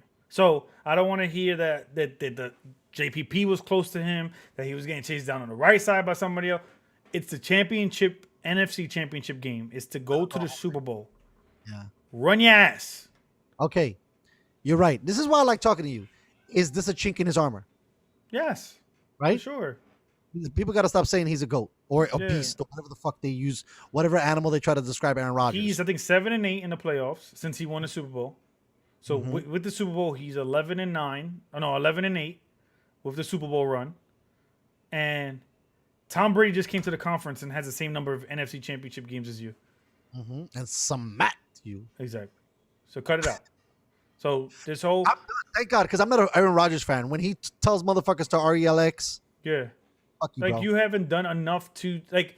And granted, they haven't done him a lot of favors. Like the Green Bay, like they wasn't dope. They kept drafting players instead of maybe signing guys that would have gave him an opportunity. So like this year, they could have got an edge rusher for him, but they got they drafted a quarterback with the first round pick. By the way, their front office, I don't know what the hell they're doing. And they don't pay free agents. Nobody. Yep. You gotta get paid. You gotta go, bro. Exactly. They try to pull that New England shit. Yep. Okay, so let's say all of that stuff, right? And you say where he's gonna go. Where does he go? New England. New England. You automatically like New England. Him and Belichick, like that looks like a great marriage. It's win now, right? Is he gonna be okay with Belichick call him out? Well, it looks like I gotta be honest with you. Aaron Rodgers' composure and the way he handled everything, at least he didn't act like a bitch because he could have threw everybody under the bus, including his coach. He stood quiet. He just, says, I'm not going to answer that. I'm not going to answer that, and pieced it out. Because LaFleur, that field goal didn't help them either on that 4th and 1. They were trying. I got they were trying to play the clock game, but you have Tom Brady on the other side. Yeah, you can't give the ball back to homeboy. You got Tom Brady on the other side. So like you have one of the greatest closers of all time. You're gonna let him close the game because, granted, like it's tough because like they just picked him off 3 times in a row, 3 straight possessions. So he's thinking that his defense is on a roll. Is better than. Is better. Let's also not forget that Lazard dropped a 2-point conversion in the end zone. Well, I knew that. That's why I dropped him on my fucking fantasy team. That guy had. We said it last week. Boy's got gator hands. Yep. So that fucked up Aaron Rodgers too. Like, because that field goal would have been a tying field goal. Correct. So like, the scenarios played out differently. So I like Aaron Rodgers played like dog shit. That's number one. That was so bad. That first half was garbage. Exactly. And then Brady gave them every opportunity to lose the game, to win the game, for Packers to win and to Bucks to lose in the second half. Do you think that they did what we talk about all the time? That the Green Bay played to not lose, and that's what they got. I think it's the NFC Championship game. Palms get sweaty, arms get a little shorter, get a little tighter. Like more pressure. You're playing against Tom Brady. It's a lot of pressure. Pressure bursts pipes, and that's what happened on Sunday. Yeah, fuck that. I would have went for it on 4th down, and Rodgers should have went for it. Even if Tom turns the ball over, that guy is always in it. Yep. That guy is unbelievable. Bro, if TB plus TB plus TB equals SB and he actually gets the Super Bowl, he might be one of the greatest competitors we've ever seen. Like, the guy is never rattled. Ever. Yep. You know what I mean? Like, even losing to the Giants, right? You would have thought somebody would have packed it up mentally. You come back again and again. You lose to the Giants again. Mm-hmm. You come back again. You down 24-3 to Atlanta. You win that game. You fucking should have lost to Seattle. You win that game. Yep. Like, Belichick or not, homeboy. It's a different breed. And like, people try to people try to make the comparisons like, oh, like that, LeBron got losses on his resume, but he's still a GOAT. And then like, oh, look, Tom Brady got losses on his resumes. So Montana's better than him, right? Right. I don't understand that. So my thing is, first of all, Brady has a winning record in the championship. LeBron has a losing record in the championship. Let's first just make that very clear. Second thing is, all of Brady's playoffs is win or go home. Right. No 7-game sets. There's right? no, I got to figure this out. We lost 2 games. I will come back in the 3rd game. We'll figure this out. Oh, somebody got injured. Now we have a chance. None of that. It's 1 game. He basically played his, 32-11? Uh-huh. He's played 40. That W would have been 33-11, if I'm not mistaken. So he's 33-11, right? So he's played 44 game 7s. Wow. If you put it into that perspective. Yeah. He played 44 Game 7s. That's just filthy. That's just filthy, bro. And out of the 44 Game 7s, he's won 33 of them. So you got you just don't compare that. So when he has, let's say he goes 6-3 of, let's say if they lose, which I think they're gonna win, I think the Bucks win. Facts. So let me tell you something before you go on this. The way the Bucks slow down Rodgers, that's an amazing blueprint to stop down Patty. Yep. Because they play very similar. Yep. So I think they're gonna. So I think Bucks win. So if the when the Bucks win, Tom Brady is officially the greatest athlete champion ever. There's gonna be no more debate. There's no more debate because he's went from one conference to the other conference. Does he beat Jordan with all that bullshit? Because his record's not perfect, right? It'll be tough because Jordan's shit is perfect. Right. Is he over Jeter? Yes, Jeter has 2 losses. Okay. Is he over Gretzky? I think Gretzky has. We don't know hockey that hard, but I'm saying like in reference points, right? I think he has losses, if I'm not mistaken. Yeah, I think so too. So then we put him. So it'll be Jordan and then Brady. Right. And then another dude you could put up there too, even though the back end of his career wasn't great, Tiger Woods has 18 championships. Yeah. A lot of people don't talk about Tiger's success, even though, because he showed out he was a gigolo and everybody cared about that more than him on the fucking golf course. Who the fuck cares if he fucked 35 bitches? Who cares? He was a fucking beast on the animal, and he was a closer too. How many championship games he hasn't played in? Exactly. So I feel like good. I just think for Tom Brady's sake in that argument, he'll be probably number 2. But like again, like I said, he's played 44 Game 7s. All right, so that takes a little bit away from. So you could put him a little bit over Jordan. You know, what if he wins another one next year, bro? That's a possibility. That's what I'm saying. Let's put this into perspective. I don't know if you heard about this stat. No, please tell me. Tom Brady has played in 18% of all Super Bowls ever. Wow. That's insane. In all Super Bowls. Bro, I've been in love with Homeboy since 2004. I've been a fan and a believer for a minute. That's crazy. Yep. 18% of all Super Bowls. Which when I saw that was crazy. And he doesn't have a losing record against any team in the NFL. Isn't that nuts? That's the one that blows my mind. That's the number. Right? Yep. Not a losing record. He might have.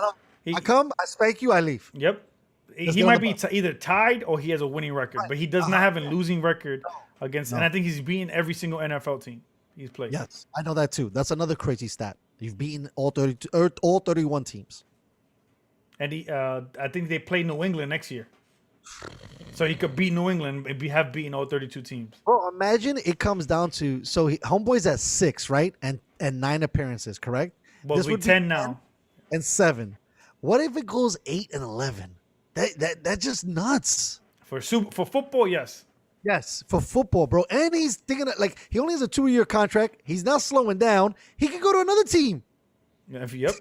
And to see who else is going to be. Yeah, who else has got a beast? You know what I mean? Who's the quarterback?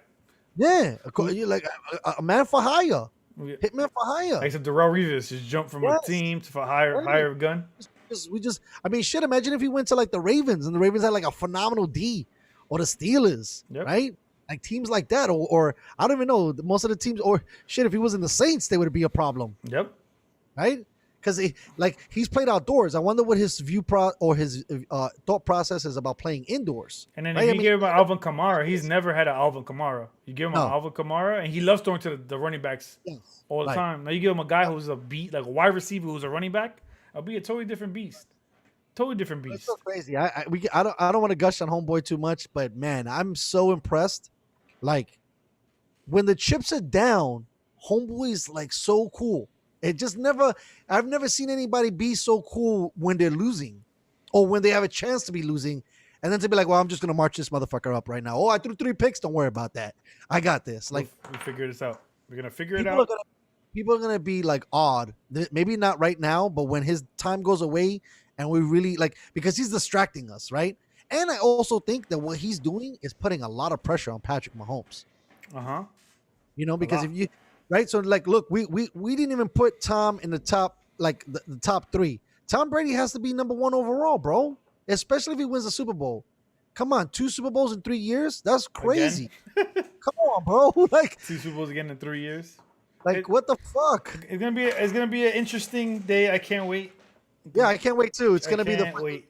COVID Bowl. Nobody could fucking watch it. Basically, talking about that. Let's touch about this real quick. Go ahead. I'm setting it up. Go. Fucking Trey Songz. Trey Songz. What's my man doing? Has a confrontation in the seats.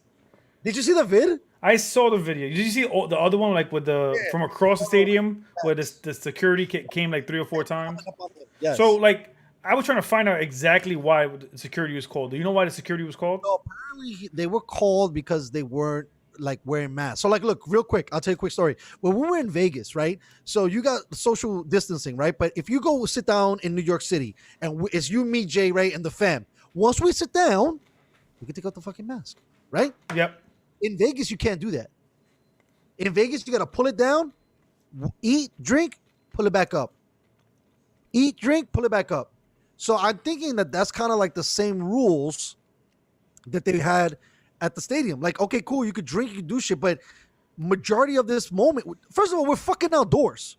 Like, what are you guys talking about? Like, back to the COVID shit. Like, you guys are morons. We're outdoors, bro. Like, I'm with my team, and it's obviously spread out. So that's what they were heckling. They kept coming back to them because they kept pulling their masks down. Because I think that's why, I don't know if you noticed, the security guard, not the one that he fought, because I think he fought a cop, but one of the security guards took a photo with him.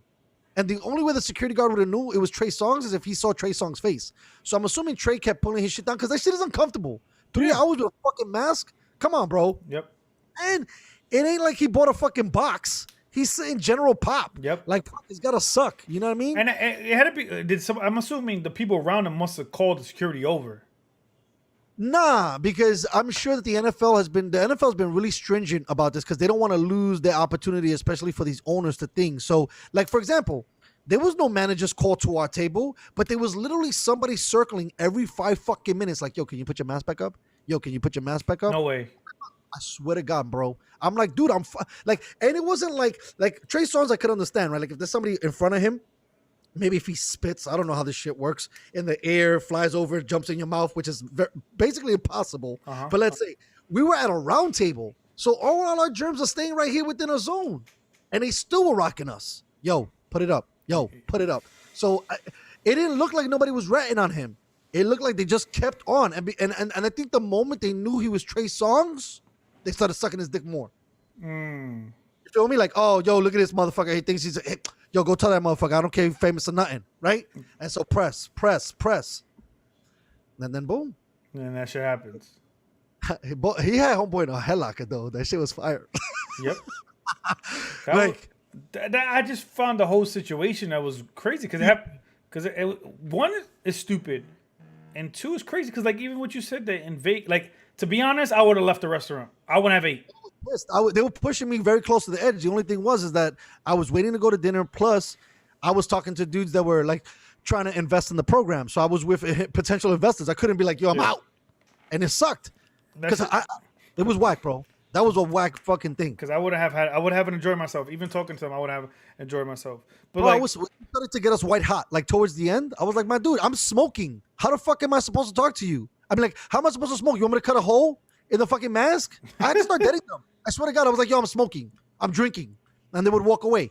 And then 5 minutes again, up my dick. Blah, blah, blah, blah, blah. That's and crazy. Not just me, the whole squad. Yeah, it was bullshit. But like even like and then they have the most of the thing. You can't even go in the first like 30 rows of a football game anyway. Right. That's what I'm saying. Like it's spread out. So I don't know why they were riding his dick. Just people were just fucking annoying. And I could guarantee you people would like security. Look, he's not having a mask. Look, security. How they have it? Because when I was on a plane when I was going to Texas, there was some lady who was in front of me. And then there's a guy he had a like mask on his chin or whatever, and she's like, he don't have his mask on. He don't have his mask on. And I'm like, the fuck does it? Listen, nothing against the women that are really named Karen, but this is what they call now. I don't know why everybody want to be a fucking Karen, bro. Like all of a sudden we turned into narcs. Everybody, like they made it this culture like of just like. Yeah, like right. Ooh, I'm gonna tell. Ooh, I'm gonna tell on you. Like, bro, get the fuck out of here before I knock you out. That's what the show I have when it comes down to the science. Bitch, you don't have an N95 mask either. You have a fucking blue little cloth that your nose is gonna come out, your spit is gonna come out, and it's just nonsense. It's just nonsense to me. Let's see who we got. Ralph, what's going on? If Brady wins the Super Bowl this year, is he officially the best quarterback ever to live? Yes, Oh, true. yeah, tell me what? That was Ralph. Okay. Let me see. Lucho, we spoke about the market in the beginning of the podcast. Lucho, is McGregor finished? Oh, that's a good question. We'll hit that right now. We'll hit that right now, and then 18%, my lord, of Brady in the Super Bowl. But back to the thing that you were saying, and we'll jump into the McGregor's fight real quick because I wanted to show Luch some love on that. But the facts are the facts, bro. People don't even understand fabric versus surgical versus this, and you're over here with a gator neck yelling at the motherfucker without a mask. First of all, we shouldn't even be fucking flying anyway because it's centralized air, you morons. Exactly. If you fucking sneeze, if you touch something, no one's running over and sanitizing everything every 5 minutes. So, like, please. And that whole shit, too, like I said, you're outdoors. So you basically got Trey Songz arrested. Trey Songz now is being charged for fucking, assault. Yeah, assault a police officer. Meanwhile, before we even get this, you seen what they did to that girl in Florida? What? Slammed her on the ground? Oh, the black girl? Okay, so it's okay for y'all to do that, but if we fight back, what the fuck are we supposed to do? Exactly. Right? Get out of here, man. And I don't know. I don't think Conor McGregor is finished. I watched the fight. So my brother sent me a thing, and he was like, "Sleepy time now," right? With his face. But if you watch the fight, first of all, let me tell you this. You know why Rocky in the movie was so powerful? There's something really great, and it goes in a lot of sports except for football. Okay. Lefties are a problem. And Conor McGregor is a southpaw fighter. For sure. As long as he's a southpaw fighter, I think that gives him an automatic advantage. Also, let's think about this. This guy went, I think it's 12 rounds in boxing, right? Mm-hmm. But he got TK'd in 10. Don't worry about that. He went 10 rounds with the best pound-for-pound boxer in the business. Uh-huh. He's not a chump. Now, we were joking off air a little bit, or during that, or no, off air, that once you don't get the paper, you don't chase it as hard, right? Yep. But I thought he performed well. Yeah, he got knocked out, but he didn't get like he was giving the people what they wanted. Like, you know how when you watch some fights, guys in their mind, they don't want to get knocked out. So they play the distance game, they jab, they take you to the ground, they go to the end of the match, and then we go by the cards. Conor McGregor went in there like, fuck you, knock me out or I'm gonna knock you out. True. And I'm not gonna say it was a lucky hit. But he set him up and hit him like 3 combos and then just caught him. But Conor looked good. Conor didn't look like he lost a step. No, Conor he got caught, and that happens. And I think that happens when you go from fighting 3 times a year, 4 times a year, to once a year. You know, but like when you get $100 million and then now Proper 12 is taking off, you got other investments taking off, and it was a little bit weird that he was so friendly during like the hype of the fight. So like he lost a little bit of that dog in him. Right, the edge. Because, he got choked out by Khabib. Right. He got the brakes beat off of him. But go ahead. You gotta he has to I guess refine that, reharness that edge. This is gonna sound crazy. I never thought Conor McGregor was shit. I thought Conor McGregor fought lucky fights in the sense of who his opponent was, because man, I can't believe I'm gonna draw a blank on this guy. Who that he fought that it went to like a bloody murder? Fuck, I'm gonna look it up because I need to give this guy props. Nate Diaz, I think it was. Nate Diaz waxed the fucking floor with him twice, and UFC was stroking Conor so fucking hard that they gave the second fight to him. Conor McGregor lost that second fight too. So if Conor McGregor doesn't win that fight, we don't even know the Conor McGregor we know now. Well, he knocked out Jose Aldo, who was the beast in the division at the time. He was like the pound for pound, the champ.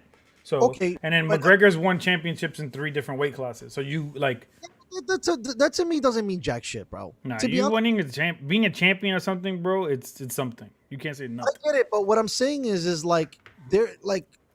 To me, I've watched the UFC, and this is the problem with the UFC. There's a lot of B+ guys. But the UFC does a great job of marketing all those B+ guys. But I'm saying, they also do a great job of you're at the top of your game. You're at the top of your game. You're fighting. It's never like you're gonna fight this guy.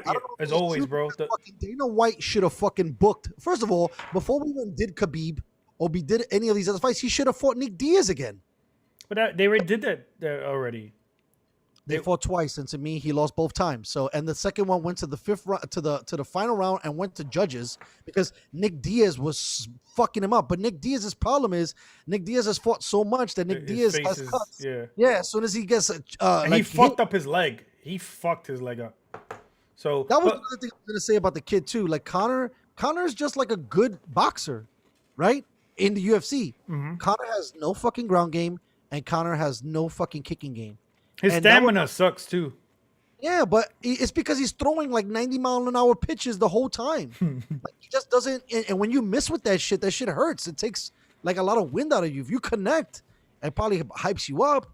But I don't know. I've never been a believer in Conor McGregor. I think that he's been lucky, and I'm not saying like I mean I'm not trying to totally hate on him because you're right. To win at something and to excel at something is great. But if you look at his record, like his total career. He doesn't even have that many fights on his record. I think he probably has like a total of 15 fights. Nah, more than that. Look it up, bro. Just John St. Pierre, and I might be saying his name wrong. That's an animal. What's the other dude? The big tall black dude that kept kicking everybody in the fucking face like nobody's business. Silva, Anderson oh my Silva. God, that's a champion. Okay, that motherfucker's like 40-3. Okay, Randy Couture. I'm talking about guys that fought and fought and fought and fought. He's 22-5. Okay, and 27 fights. Okay, and how much of that is in the UFC? Because it's not all. No, they're all in the UFC. Really? Mm-hmm. Okay. Because this is all UFC stats. Yeah, this is all in the beginning. Okay. So let me see. Who else he knocked out? Let me see. Because I just don't. I've never been a believer. I love his tenacity. I love the way he acts, what he sells. Love him talking shit. Love the whole Irish shit. Love the tattoo on the chest. But I don't think he's a complete fighter, and you will get smoked in the UFC. They don't fuck around. He beat Aldo. Yeah, that was the guy you were talking about. Mm-hmm. He beat obviously Diaz, but you say he lost the second one. You have the first one too. Like Diaz was fucking him up both of those fights. Nick Diaz is a problem. He won against Mendez, and that was a championship fight. Bro, could be put up to sleep too. No, like I don't know. No, for sure. I just don't think that anytime that he beat Eddie Alvarez. That's another beast dude. Like he's beating some guys for the most part. Like if it's champion versus contender, they always do that fight. Always. Okay. Right. So like if you were the champion, like if he would have won on Saturday, he would have fought Khabib. Yes. Right. Who knows if Khabib maybe that would never want to fight him, but I think he's definitely gonna fight Poirier now. Khabib it's not in stone. Oh, you're talking about Khabib. Because aren't they? First of all, by the way, I think this guy got suspended too after this fight. Who? I was reading an article. Conor McGregor. For what? I thought it was for PED, but I don't think so. I think it was because he didn't disclose an injury to them or some shit like that. He didn't. I think he fucked up something with the physical, and like they're like, all right, we ain't fucking with you now until you fucking clear this physical. So he's kind of like. But I'm not 100 on exactly why. But has Khabib still been fighting in the UFC? Well, he won the 29-0, and then he retired because his father passed away. Okay. So he's like he got kicked out of the league too. But he said he don't want to fight anymore because his father's not going to be there. It was too much pressure for him to go and fight. But he's still in the prime of his career. Who knows if somebody he changes his mind, family member, somebody talks. Who knows. Conversation to have Luchan, because I used to watch UFC a lot when I was much younger, but now it just seems like there's just so much movement with these guys. Like a champ is a champ for 2 fights, and then some other dude, and that champ is a champ for an hour, and it just changes so much. But the issue is that these guys are so good. Is the best pound for pound fucking UFC fighter I've ever seen in my life. And John Jones is a beast. Yeah, but you know what though? Another thing with John Jones, I've never been impressed with his wins. I know John Jones is good. Nah, fam. Bro, I know a lot of people give me shit on John Jones. Like I'm just telling you from my eyeball test. Looking at John Jones, he's never dominated a fight. No, you're smoking crack. Okay. Now I got so much homework to do between that shit and then bro, he's 26-1, and that one they gave him was because he got disqualified. Right. Okay. Who he beat?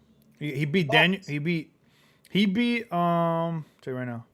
Right. Another. I'm gonna have to give me a UFC a guy. Where the fuck is Joe Rogan when you need him? He beat Rampage Jackson. Past this time. Go ahead. He What beat else? St. Pierre. Okay, that might be decent. I don't know Let's where see. Pierre was, but it's probably towards his end too. 2009. Right? Yeah, No, that's St. Pierre's Pierre. probably done by then. Let me see. These guys peak too. Like it's it's Silver just Belfort Jones. Let me see. Belford, another guy that was past his prime. That's what I'm saying, bro. I don't know why people like John Jones's last 2 fights were trash. Let me Trash. see. Alexon Gustafsson. He was good. He beat Daniel Cormier. He beat St. Priest. That's a decent win.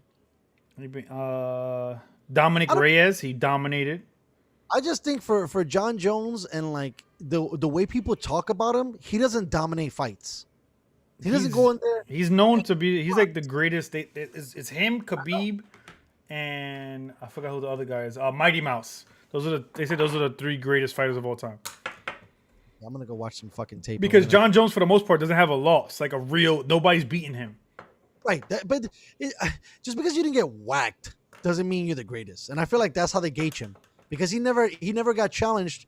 I mean, I feel, to be honest with you, I know you think that they're pretty fair, but I feel like the UFC sets up certain fights too, bro. They're becoming very similar to pro boxing in that regard. Think Because so? I feel it. I stopped watching it. Granted, because there's like so many new champs every week, it's a lot. Like, I guess I was more comfortable knowing certain dudes and being comfortable in the spot where, okay, cool, I'm gonna know this dude and I'm gonna be able to, back him. But the life is so short. And two, isn't there a fight like twice a month, 3 times a month? You get the pre-qualifiers and then you have the main event. No, I'm talking about how many fights, how many UFC fights there are, because it feels like every weekend it's a UFC fight. Well, because you get it's like Division A, you get Double A, and then you got the major leagues. Like so they do that for talent. 2 a month, you think? Because they do that for talent. You got to weed out the bums and who you're gonna bring up, and then you have the guys who are like. So you got the 2 contenders, they'll fight, and then the next time will be the contender versus the champ. That's how they do it. Okay. So you have contender. Those 2 contenders fight, and the contender fights the champion. So it's like kind of like a built up. Yeah, I'm gonna start looking at these guys, bro, because I tell you, I'm not impressed. I'm not impressed with John Jones. I think that I would take Conor over John. Nah, you're bugging. I feel like Conor smacked fools. Like smacked. But you gotta go smack somebody. Like I just came out of the ring and just totally dominated. Maybe that's why I'm kind of on the fence with John Jones. His first win, he did a flying knee kick and knocked the homeboy out. His first win. Yeah. I got that. That was really cute. But that shit you're gonna do every day to everybody. Yo, bro. man, he did it. All right, switching gears. Go.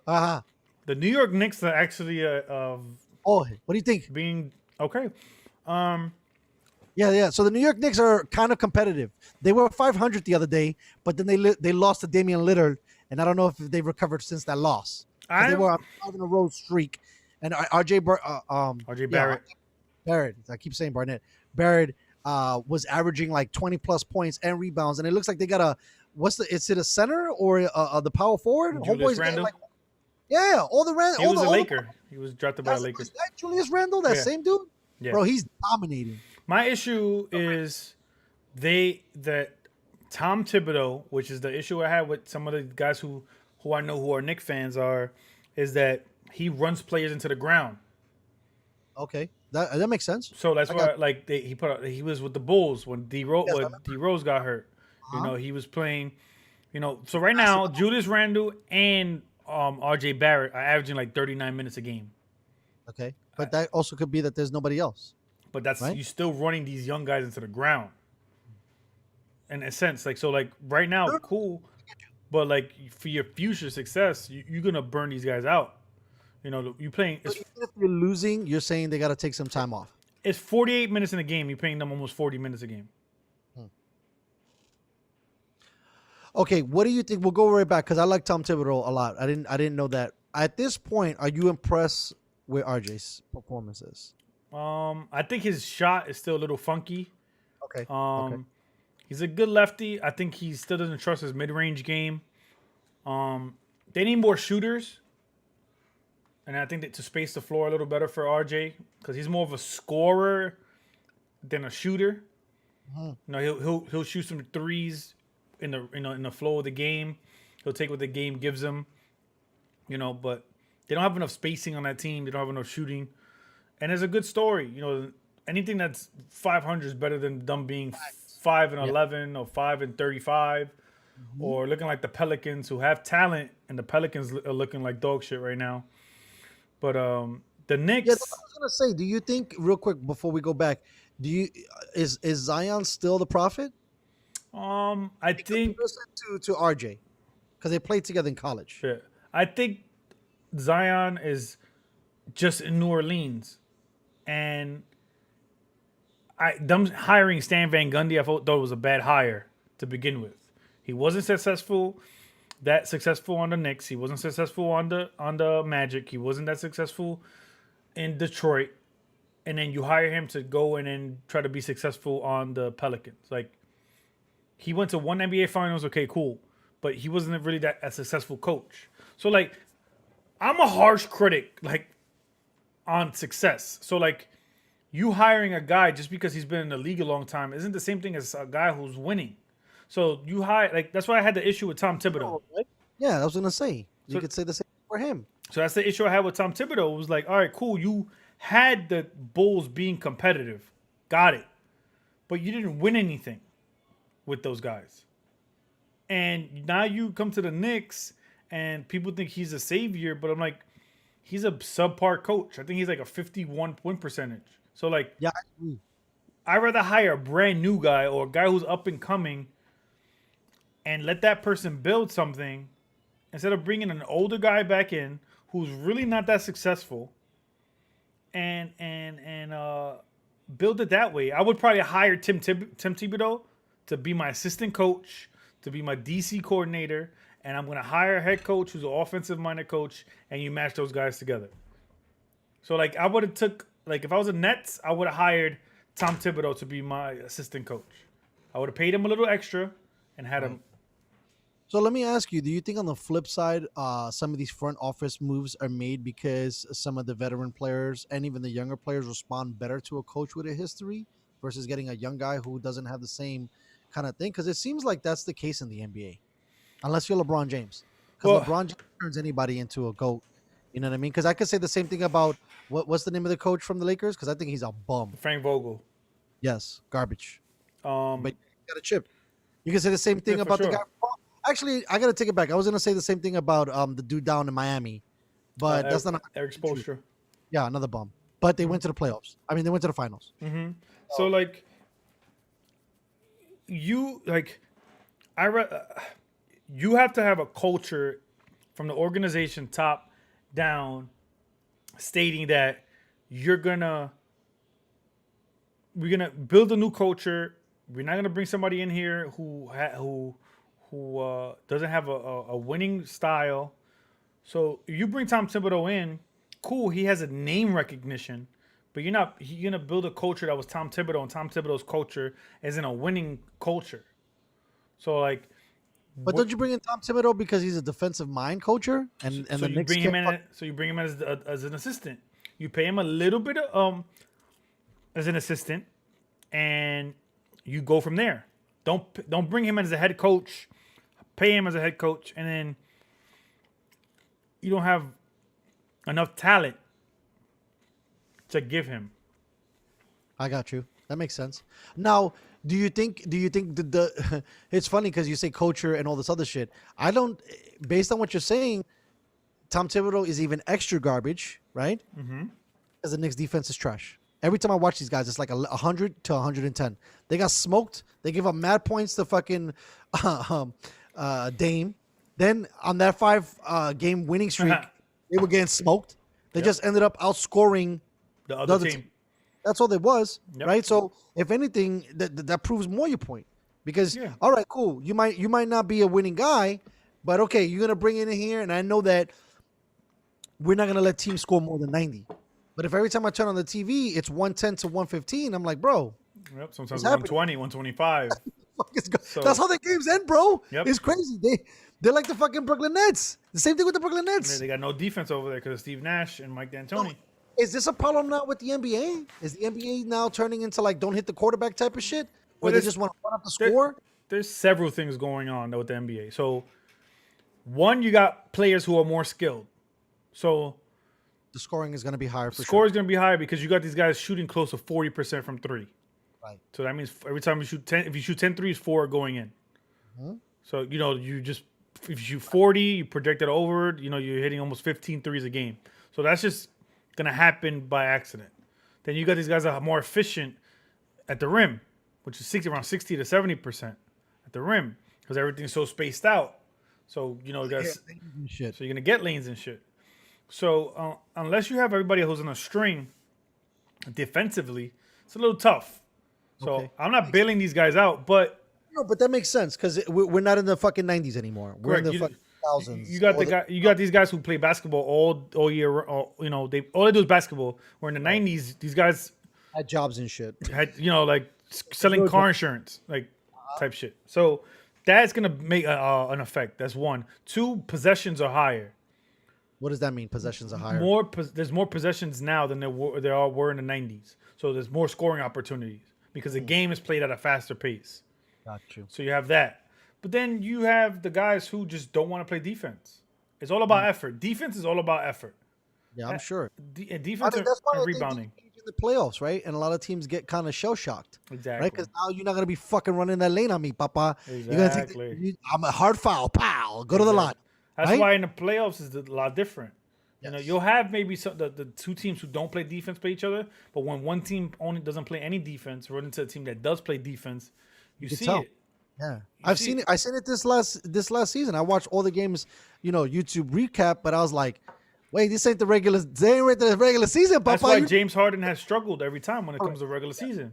Right. Because now we're gonna D you up, bro. You're not gonna get that free look. And you're not gonna get them cheap pity pat calls that they normally would give you in a regular season. Shit changes too. For sure, yeah. The game gets a little. Yeah, they get more screwed. The game gets more physical. They don't call as many ticky-tack fouls. You don't want to see a parade. Somebody shooting 18 free throws in the playoffs. You're gonna let these guys got to be more skillful. Gotcha. A lot of shit changes. Very interesting. A lot of shit changes. So Yeah, I know you know a lot about the NBA. That's why, like, it's kind of from the outside in. I haven't got so dialed because I was more of a '90s guy. But you could automatically see the difference just with the eyeball test. Because I'm like, damn, these motherfuckers are flying up the court regular season, and then boom, playoffs come, and it's like they're struggling to get to 80, struggling to get to, like, you don't see 100 to 120 unless both teams are probably trash. Yep. They just like making circus shots, or they go to like 3 overtimes because it literally takes like 3 overtimes to get to like 100 plus and change. That's why you see it becomes different because these guys play each other. You got to play each other for 2 weeks straight. So now you dialed in. You get to know all the calling, all the signaling, your scouting report. All that it's extra dialed in. And when the scouting report comes in, he dribbles 2 times to his left. He shoots a mid range 60% of the time. So now when he dribbles 2 times to his left, you're gonna probably cut that off faster. So now he's not gonna shoot that shot he'll normally shoot, or he does shoot it. Now it's more heavily contested because all that analytics is there. Every time he goes to the right, he likes to go to the basket. Every time he likes to go to the left, he likes to do a step back 3. All that information you get when it comes playoff time. Yeah, that to me turns me on. I like all that sexy talk, bro. That shit is powerful because once you figure, it's like in anything else. Well, like once I know you ain't doing that shit no more. That's why the greats, greats, and they buck the system. But then you have some of the guys who are good players who get caught in that trap with the analytics and they can't break out of it because they're not great. All right. So let's come back a little bit. Let's reel us in a little bit. So if I don't even know how long Tim Thibodeau is going to stay in the building, but do you like the core at this point of Randall and Bart? I'll keep saying the motherfucker's name. Barnett. RJ. I mean, yeah, Barnett. AJ Barrett. I mean, RJ Barrett. I don't know. I haven't seen enough from RJ yet. Okay. How long has he been in the league? 2 years? 2 years now. Yeah, because last year was his first year. So 2 years, and So you're still thinking I'll that wait. they're You still gotta wait. I gotta wait. The jury's still out on him. Okay. But Kevin Knox was supposed to be the next coming of KD, and he's not. He went from starting to the bench. We gotta stop doing that shit, man. Putting the pressure on him. I know they get paid to do that shit, You know, like I forgot who somebody on Twitter was making fun of Mel Kiper. Like he had a dude that he said was like the next coming of and was nothing. And it's just like, let's stop comparing these guys and just talk about what they are. And I think that if you want to compare them, the best way to say it is like, this is a poor man's version of.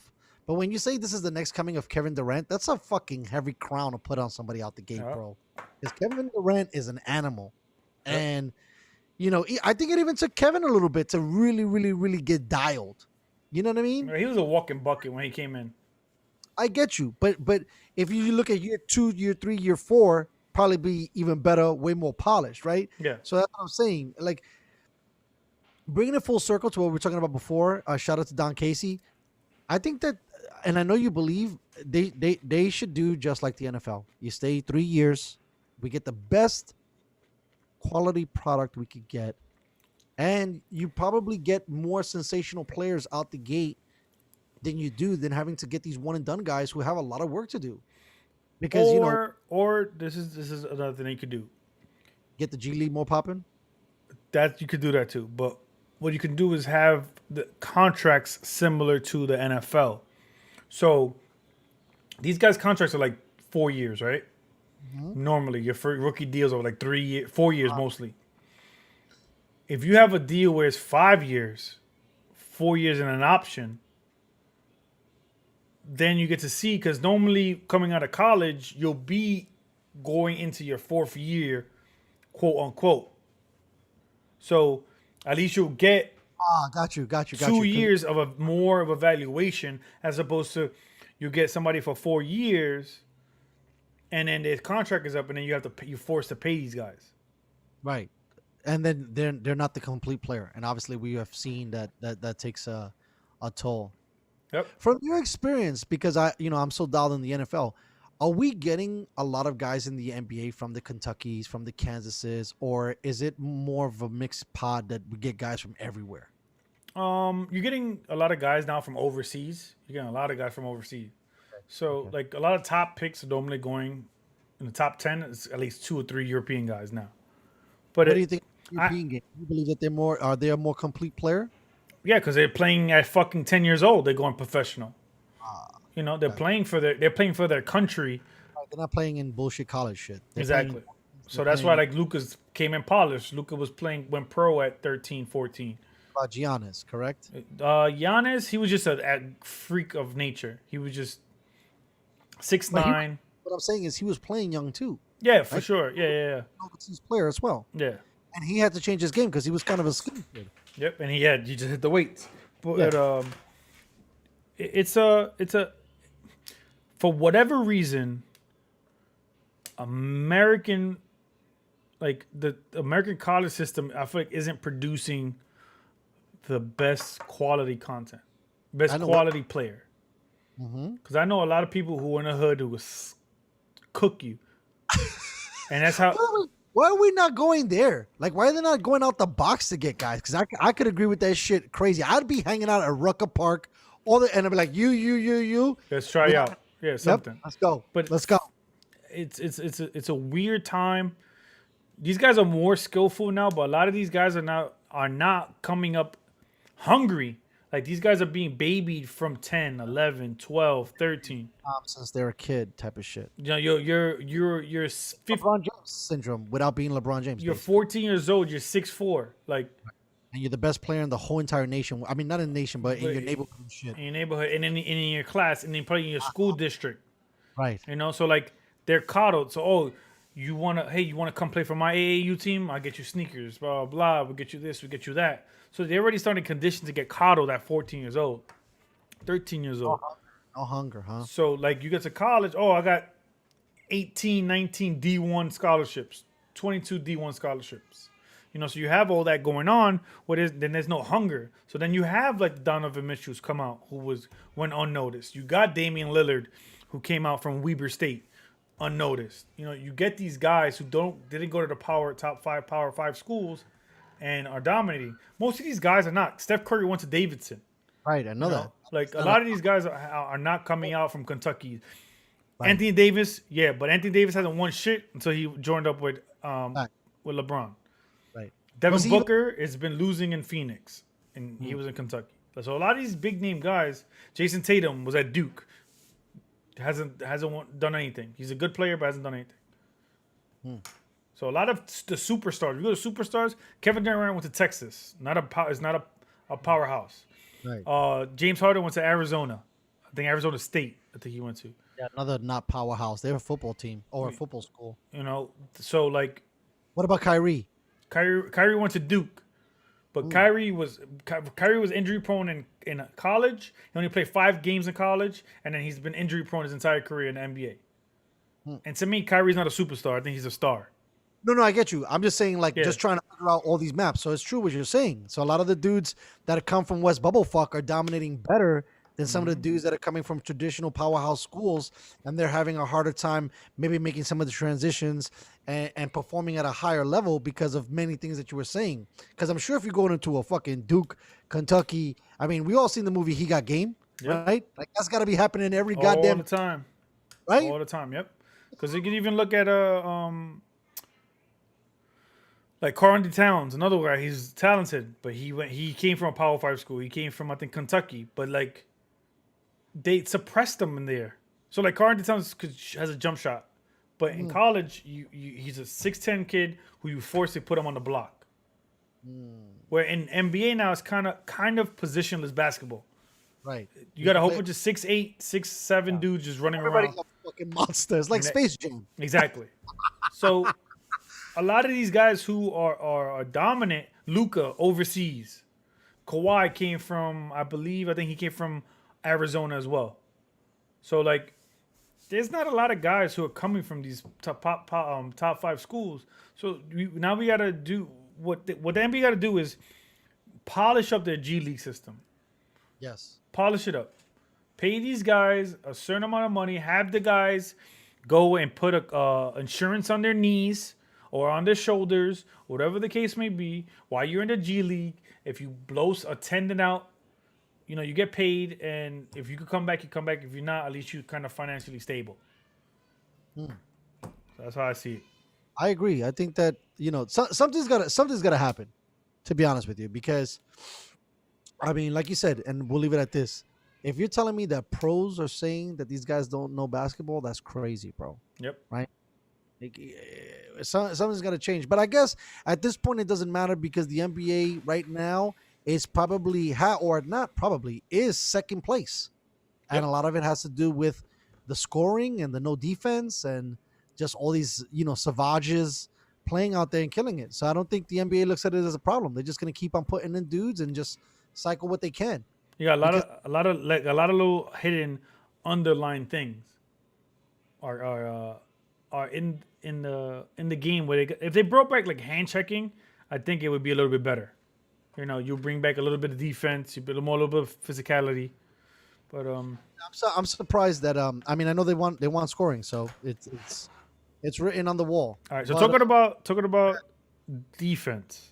Nice segue. Talking about defense, who is your top 5? Who do you have?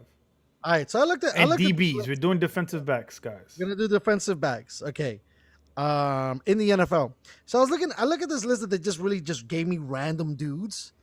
The guy who you know, I enjoy watching that, in my opinion, and I don't know why I can't find the other dude, but we'll get to it in a second. That really dominates, that I really enjoy watching. I would have to say, like, overall, my number one, it's kind of a tie, but I'm gonna go with number 1, Marshawn Lattimore. Okay. Because he always seems around the ball, and for the most part, he's had to play Mike Evans and Julio Jones most of his career. Yeah, so you know, he's had to outbox pretty good guys. Another guy that I thought would, for me, the 2-2 that I thought he was just like the greatest thing since sliced bread was Jalen Ramsey. Jalen Ramsey, for his size and the way he plays, he dominates big guys. You know, and that, I mean, I know the NFL is moving away from that now, but to have a guy like that, he's almost like a better version of Richard Sherman, because he can play both sides of the field. He could play any guy, lines up anywhere. Like he's more in the Darrelle Revis kind of blueprint. And for me, I've always enjoyed that, right? Like you can't tell me you're the best defensive back and you only play one side of the field. Then another dude who I think has to get love because he's been dominating the league for a long, long time, especially on a trash team, is Patrick Peterson. Poor guy. He should have been left. Right? Patrick Peterson just like straight, and he might be even more like a Darrell Revis because he's a little smaller. But ball hawk, always where the ball is, reads the quarterback's eyes great, and could return it to the house for sure. Like that would be my knock on Ramsey and on Lattimore. Like when they get the ball, they ain't doing shit, right? Because I think to be a full DB, not only you got to be able to cover and catch when the ball comes to you, but there's got to be an element of you being able to take it back to the house, which is why I'm going to put in, and it's weird that the best defensive back he's in my top 10, but he's 5. I'm going to take my guy is Marcus Peters. Marcus Peters isn't that fast. Sometimes he's out of place, but homeboy always catches a rock and always takes it to the house. Because he's he looks in the backfield a lot. He's a lurker. He's totally lurking. He's lurking. Homeboy be lurking in the street. So you don't even have Stephon Gilmore in the top. So now Stephon Gilmore is going to be at 5. And to be honest with you, Stephon Gilmore came from the Bills. I watched him on the Bills.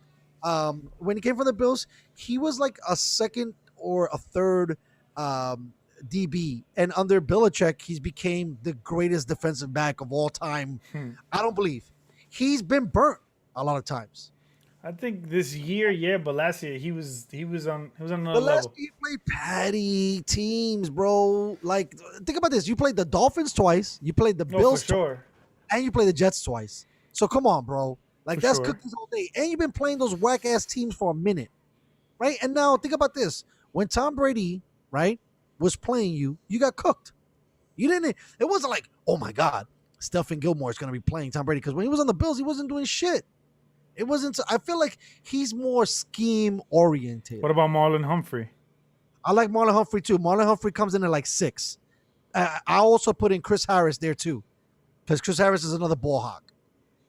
Okay. I even like Calvin Fuller, but I mean I would put Devin McCourty. I mean the thing is the Patriots got mad dudes, bro. But like Devin McCourty's good. I don't think he's the dominant. No. That's what I said. He's not in the top 5. He's more of a system guy who's always in the right spot. He's one of those guys. Correct. Same thing. That's what I'm saying. I think the Patriots figured that out. When it comes to DBs and certain defensive players, they know how to scheme guys up. You know who's the guy who I thought hasn't risen to the challenge and who I see get cooked every weekend? Who? Darius Slay. Darius Slay is garbage. He was good. He was great. But again, who was he playing with? He was in the fucking Lions. Lions are playing the Bears. They're playing like I don't think he was fucking cooking against Aaron Rodgers, but he smoked the Vikings, smoked the Bears, and smoked whatever other team is in that division. Like we also got to talk about Jamel Dean, the kid I was talking about before. He has to be up there. Let me see if I gotta watch the tape. He didn't even make it on this list that they sent me. Actually, you know who I think is another dude who's got to get love too, and I might be saying it wrong. Tre'Davious White from Buffalo. Problem. And we can't forget about my guy James Bradbury in the Giants. For whatever reason, he was making plays all year long this year. Got the emerging guys, but again, so Bradbury's a rookie. Yep. Okay, and then your other dude you were talking about, rookie too. Yep. Okay, remember our shit is a 3-year window, so they don't qualify. So let me see. Okay, so we got the 3-year window. Patrick Peterson has to be number 1 because he's been dominating forever, bro, with no quarterbacks. And all the fucking games being on him, basically. Like, you could also say that hurts Stephon Gilmore, having Tom Brady, right? Because Tom Brady's going to be scoring all the time. You don't play from behind. You play from ahead. When you play from ahead, they're calling different plays. You know what I mean? So we're going to go Jalen Ramsey 1 or Patrick Peterson 1? I think Ramsey's 2. Actually, you know, there's another dude that we didn't get, but he don't be dominating like he used to, but he used to be filthy too, Joe Hayden.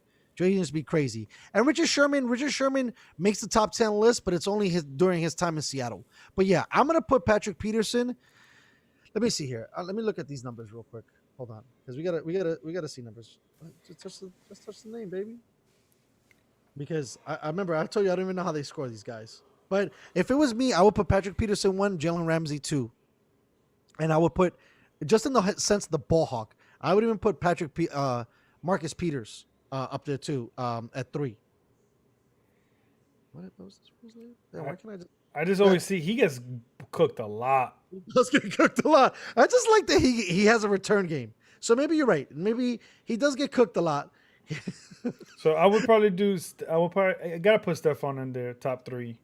Yeah. Okay. He Okay. won Fair. Defensive Player of the Year last year. Like you don't win that by mistake.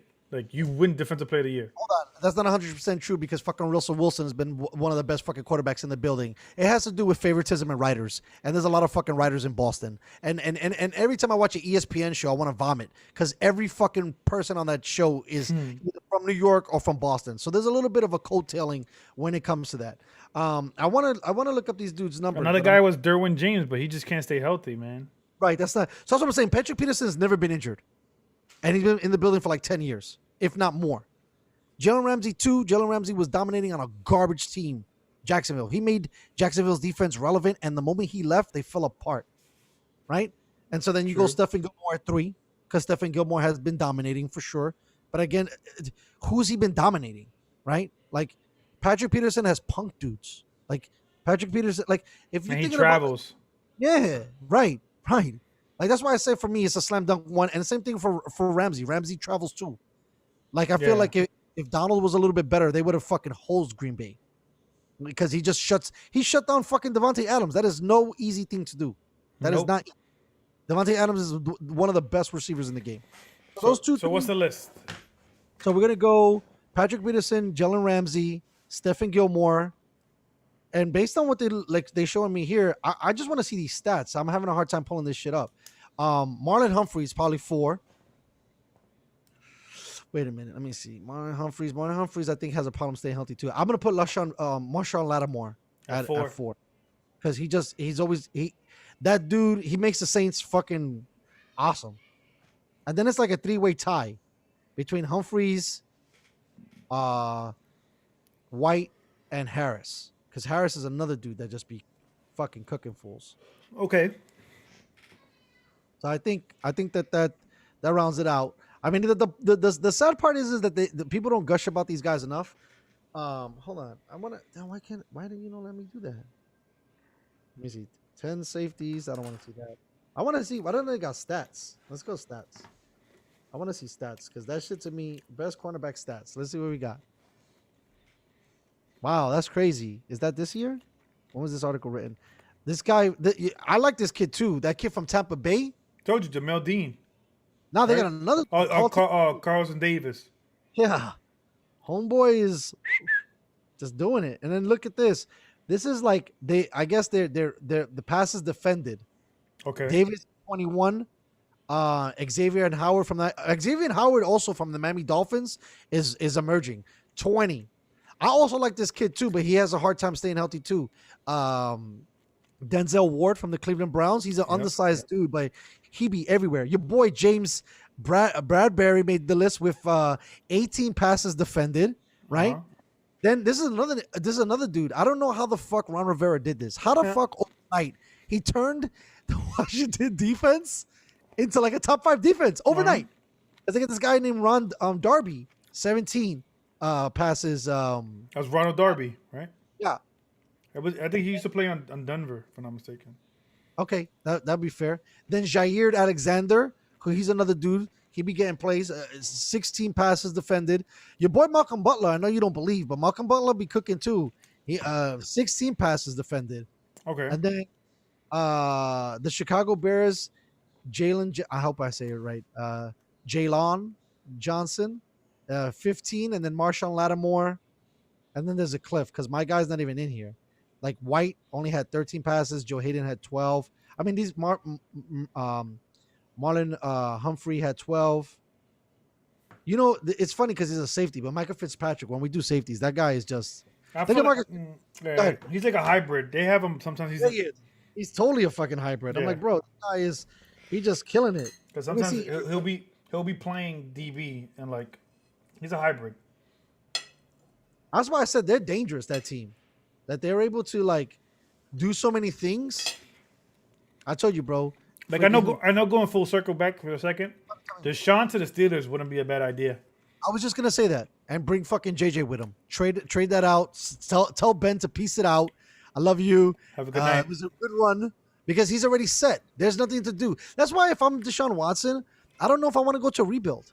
I want to win now. I'm ready to win now. I was already in a fucking rebuild. It didn't work. Yep. Real quick for the interceptions for the season. This kid, Xavier Howard, bro. Maybe he's cracking my top 10. He got 10 picks this season. He was balling. They were balling that whole year. The whole year they were balling. Miami's defense. Shout out to my man who should win and he's not going to win, which is bullshit. Brian Flores, hands down, should win Coach of the Year because nobody thought Miami was going to do jack shit. Place or they're tied is Ron Rivera, just because what Ron Rivera did to that defense overnight. By the way, shout out to Alex Smith, who they're saying is going to be the comeback player of the year. Really? Yes. Then check this kid out. I like this kid. Have you seen this kid, J.C. Jackson on New England? Yes. I think he plays way better than Stephon Gilmore, and he's a better ball hawk. He had 9 picks this year. Yep. Okay, so I don't know, bro. And then my man Marcus too. Marcus being the mix. Marcus had 10 passes defended and then 5 picks. And then they fuck up everything here because now they start including safeties. Let me go for tackles too. Because to be the best, you got to be all around, bro. You got to be catching them in the open field. Yeah, come on, B. Darrell Rivers used to do things. He used to be blitzing runs. The fact that he had his own island. They called it Rivers Island. It was crazy. Right? Like, come on, bro. Let's get serious here. And then we'll segue to this other story we got. All right, wait. What was that thing that happened? Is that one? Okay. Let's see. This is NFL.com. But that's no. I want D. Is this a DBs? This is not DBs. My man Delvin White though on the low, 140 tackles for this season. Oh shit! He just be getting it done. So who's our top 5? All right, hold on. I got it right now. So we're gonna go with where they at? So I said it. It's gonna be Patrick Peterson, Jalen Ramsey, Stephon Gilmore, Marshawn Lattimore, and fuck. That fifth spot's kind of tough. I guess I'll just give it to Marlon Humphreys because he's up there. He just dominates. So we said it right? 1, 2, 3, 4. Okay. So Patrick Peterson, Jalen Ramsey, Stephon Gilmore, Marshawn Lattimore, and Marlon Humphreys. And it's close too with Tre'Davious White because homeboy just be doing well. Okay. I really enjoy it. All right, so we're about to dip out real soon, but I wanted to get your thoughts and see what we got when the yelling and a little screaming and stuff. So it comes out, and I think this is amazing because Netflix was already trending in this direction, but Netflix makes Netflix movies, and they also give young filmmakers an opportunity to create, which I think is beautiful. But not everything is a slam dunk, right? And just recently, they started to get like big household names. Like this year, Netflix shit has like The Rock and Leonardo DiCaprio and like big name guys. Yep. But HBO Max coming on the slide here, they're releasing all of their movies, no matter what the budget was, no matter what it was, simultaneously with theater releases. And HBO is kind of a front for Warner Brothers. So any movie that's made on the Warner Brothers automatically goes to HBO Max or HBO Go, whatever HBO channel you have. And Christopher Nolan comes out and says that he will no longer want to work with them due to the fact that they will be doing this. I wanted to hear your thoughts on that a little bit. I think he's being a big ass baby. As much as I love Christopher Nolan, I think he's just being a big ass baby because, like, at the end of the day, do you really think that the Warner Brothers really wants to release all these movies on a streaming service? They're gonna lose their ass. No. So, like, how do you expect this publication who you've been working for the last almost 20 years to recoup funds to then pay you for you to go be creative and do what you want to do yourself? You know, like, fund your ideas. And I get it. You're trying to protect the art. You're trying to protect, you know, whatever this film whole mystique of you're better than everything kind of bravado, but like you can't right now. You can't. If the world was normal and they chose to do this, then you probably have something to say about it. But you don't. The world ain't normal. You got stupid fuck boys in the government who don't know what the fuck they're doing with these lockdowns. You got other dumb fucking people who are going crazy over COVID that you have a 99.9% chance of survival rate. So you have dumb fucks like that who are not allowing people to go to the movie theaters. So now these companies who are funding these films who have to then pay back their investors because these movies are funded by people, they need to make their money back, it has to get released somehow. And releasing the movie into a movie theater that has 50 seats and only 8 people could go into a movie theater, you're not going to recoup the funds that you think you're going to recoup. Mm-hmm. So I think he's just being the cranky old man who's being naive and who's not trying to adapt to the times. I think that not only this is extremely progressive on Warner Brothers' behalf, but it's got to be the wave of the future. I'll be honest with you, bro. Whether it's a 99% survival rate or not, I don't think things are going to go back to normal for a very long time. Exactly. And bro, if you have so much problems with it, how much does a movie ticket cost? $20, right? You usually get 2 because it's like the ultimate like date night shit, right? So you're at least gonna get 40 in the bank. Bro, charge $40 for the membership or do what Disney did. And Disney has 2 tiers, right? Where it's like the regular package and then the premiere. And the premiere gives you access to all that stuff. But for you to say that you're totally against it and think that it's a horrible idea, I think you're behind the times. Bro, Netflix right now is not only killing to pull it full circle, crushing on the market, they're the leader in like how TV shows are made, how they're funded, how movies are made, how they're funded, what actors are doing what directors are doing what. Like, bro, Netflix takes chances on all types of crazy shit, bro. Like their genres are ridiculous, from anime to comedy to holiday shit to action. Like, bro, they gave what's the guy that does Transformers and Bad Boys? Shia LaBeouf. Oh no, James Michael Bay. Bro, they gave Michael Bay like $100 million to do that movie he did with Deadpool. Bro, people are getting paid. What the fuck do you care? What do you care? Everybody's making money. Yep. Right? Like, that's so stupid of you to fucking be like, oh, well, I can't do it. I don't even know what you're trying to save anymore. Because to be honest with you, every time I go to the movie, bro, this is crazy to me. Every time I go see a movie, I hate it. I was thinking about you today. Every time I go to a movie, I hate it. The moment I'm in my crib and I'm all set and I probably got everything set up, I watch the movie. I'm like, this movie is the greatest thing I've ever seen. So I feel like we used to go to the movies because we couldn't have any other way, right? I mean, bro, we don't watch shit on a VCR either anymore. Like, where are we at? Exactly. I don't know. Does he still want to watch it on a film projector? Like, I don't know what he... Yeah. Even that, don't you think that the quality is garbage? Yeah. So, like, I don't know what his thought process is behind it. Right? Like, even if I was James Cameron and I'm trying to put Avatar 17, which is never going to come out with fucking 3D glasses, I mean, I think that was the last movie that I seen in the theaters that I was blown away by because the technology was just so amazing. I don't know how they did it.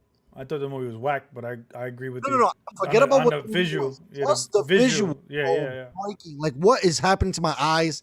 I don't know if I was smoked or what, but it looked phenomenal. Yep. I almost cried. I thought I was in the building. Like, it was amazing. Besides that, I can't tell you what other movie that I thought that I was just like, bro, I got to watch it in the movie theaters. The only reason why you watch movies in the movie theaters is because you don't want to wait. Exactly. And then I've gotten to that point, like, I would say the last 5 years, like, unless I really loved the people behind the project, I was watching them shit in them at home or on a streaming service when it came out. I didn't have any rush. I was never in a rush to see a movie unless like I really, really wanted to see it. But for the most part, like it's a thing. It's a big thing. What movies ever that you went to that you weren't disappointed that you went to go see, bro? Like every time you get hyped, you're like, this shit was garbage. Exactly. Right? Yep. So now like, you eliminate that. But they should, and they should just like you said what Disney did when they released that bum ass Mulan. Shit was trash, and you had to pay an extra $30 to watch it. Just charge me right out the gate. Fuck it. I'll pay $50. No bullshit. You give me like a week rental, I'll pay $50. Not even, or you could even buy it, like kind of buy it. Right. Facts. Yes. You know, Yes. like it's gonna come up. It's gonna come on the streaming service eventually. Right. So just let me early access to purchase the movie. Yeah, I don't get it, bro. I don't even really enjoy watching the movie with other people. I like to watch it at home. Like I don't even like to watch movies with my family. I like to watch movies by myself Facts. because Yeah, my we- kids fuck talk, it my up. girls talk. What's happening here? What's going on there? That's what they all say. What's happening? What did happen there? I was like, bro, this is not how it works. You motherfuckers are clueless the way the What he movie. said? What did they say? What he said? What? Hello? What he said? And they asked you 6 times, and it's like, you don't. I can't enjoy the movie like that. So like when I try to catch up, I know we're gonna talk about this next week. Yeah. The Mandalorian. I have to watch it by myself because Yeah, my 'cause kids. fuck Oh, look at the baby. Oh, what is that alien? Oh, what did he say in the thing? And I can't. I just can't. I have to stop it. When you guys go to sleep, I'll watch it on my own. And that's how Yeah. I have to end up watching shit. But Christopher Nolan is just a grumpy old man on the lawn, saying, "Get off my lawn," and he just needs to get over that. That's where I stand on that. I think if they get like a Scorsese or a Quentin to drop something on one of these things, it's a wrap. I think Scorsese is supposed to be doing something on Netflix. I Actually, believe. no, that's bullshit. He already did one on Netflix. The not Jersey Boys, but that shit with the Irishman. Yeah, Irishman, bro, the Irishman went straight to Netflix. That's Joe Pesci, Robert De Niro, and Al Pacino. Like, bro, go sit down, Christopher Nolan. Seriously, I love it. you. Like, and he would again. We would we talked about if Right, he dropped the fire. if Tenet would have came out fire, Mhm. you would have a leg to stand on. But you didn't. No. It was a little bit of a dud. And if Yes. I bought it on thing for $20, Uh-huh. and I would have been upset if I would have went to movie theaters. Would have spent $100 because me and my girl, dinner, snacks, drinks. You spent $100, $120. You know, for a movie that you would have been disappointed about. And I'm telling you, I think that Nolan is trending downward Yeah, because Stellar was on the fringe. that was the last thing I thought was dope, but he was like pushing the imagination of something. Little like I'm like, okay, Papa, like let's get back to Batman, Daddy. Yep. Make Batman 4. Stop fooling around. That's what I'm saying. Warner Brothers, if I was them, I would have been like, yo, Nolan, blank check. Yes. Revamp. And they had it. Yep. And then he started getting crazy. He started drinking the Kool-Aid. Because I told you, he hired Zack Snyder to do Man of Steel. And I thought Man of Steel was phenomenal. Yep. To be honest. I know a lot of people didn't like it, but I thought it was great. I mean, it was a new, point of view on the whole genre. And it sucks that with DC that they want to go darker, but he should have totally supported this. Now you're gonna have a backlash from the fans. Now you're gonna I'm not gonna want to watch anything you drop anymore, bro. Like that shit's gotta be like. You're gonna have to wait till it drops anyway. If he does do anything, Plus, and it's crazy too, bro. Did you see? Speaking of the streaming shit, right, bro? James Bond push back, Black Widow push back. Like these movies are gonna keep getting pushed back. You're losing money on the movie sitting on the fucking shelf. just release them. They should have when Black Widow would have made so much money if they would have released it in the middle of the pandemic. Yes. I would have pumped that. I would have bumped it up. It was supposed to come summer. I'm like, this shit is coming to a house near you. May 1st or April, middle of April. April Fool's Day is coming out. Bro, when everybody was home and had nothing to do and was tired of watching goddamn fucking Game of Thrones on rerun, that shit would have destroyed. They would have broke the net. Bro, think about this. How many records does Netflix make or break? Yep. All the time. Stranger Things has smashed. Yep. That movie, smashes. bro, but like they break like viewers attending, watching, viewed numbers. What are you worried about, bro? You would have been Gucci. Bro, fucking the one that I just talked about, the Irishman won an Oscar. Because that could be the next. That could be the next like step to Netflix too. Because Netflix, if they see all these movies and coming out, all right, $5 you have to pay to watch it.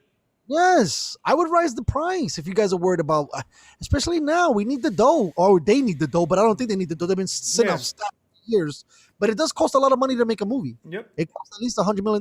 Bro, you know the one that has me bugged out? They're releasing on HBO Max King Kong versus Godzilla.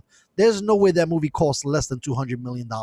Yep. And I think that to be honest, I've never wanted to see a Godzilla movie. Period. So them doing that, King Kong versus Godzilla. That should have went to a streaming service to begin with. It should never hit the theaters. I got you, but they got like what is it? The Suicide Squad Part 2, bro. Like I'm talking about major. No, for sure. Even the Suicide Part 1 was trash. Like, right. like it's not like they're HB, like Warner Brothers is doing us a favor. Like you're not doing us a favor. You're doing. I'm sorry. Let me rephrase that. You're doing us a favor in a sense that we don't have to waste our time to go to the movie theaters to watch a movie that's going to be subpar. That's true. You are doing us a favor on that part. But look, okay, how about this?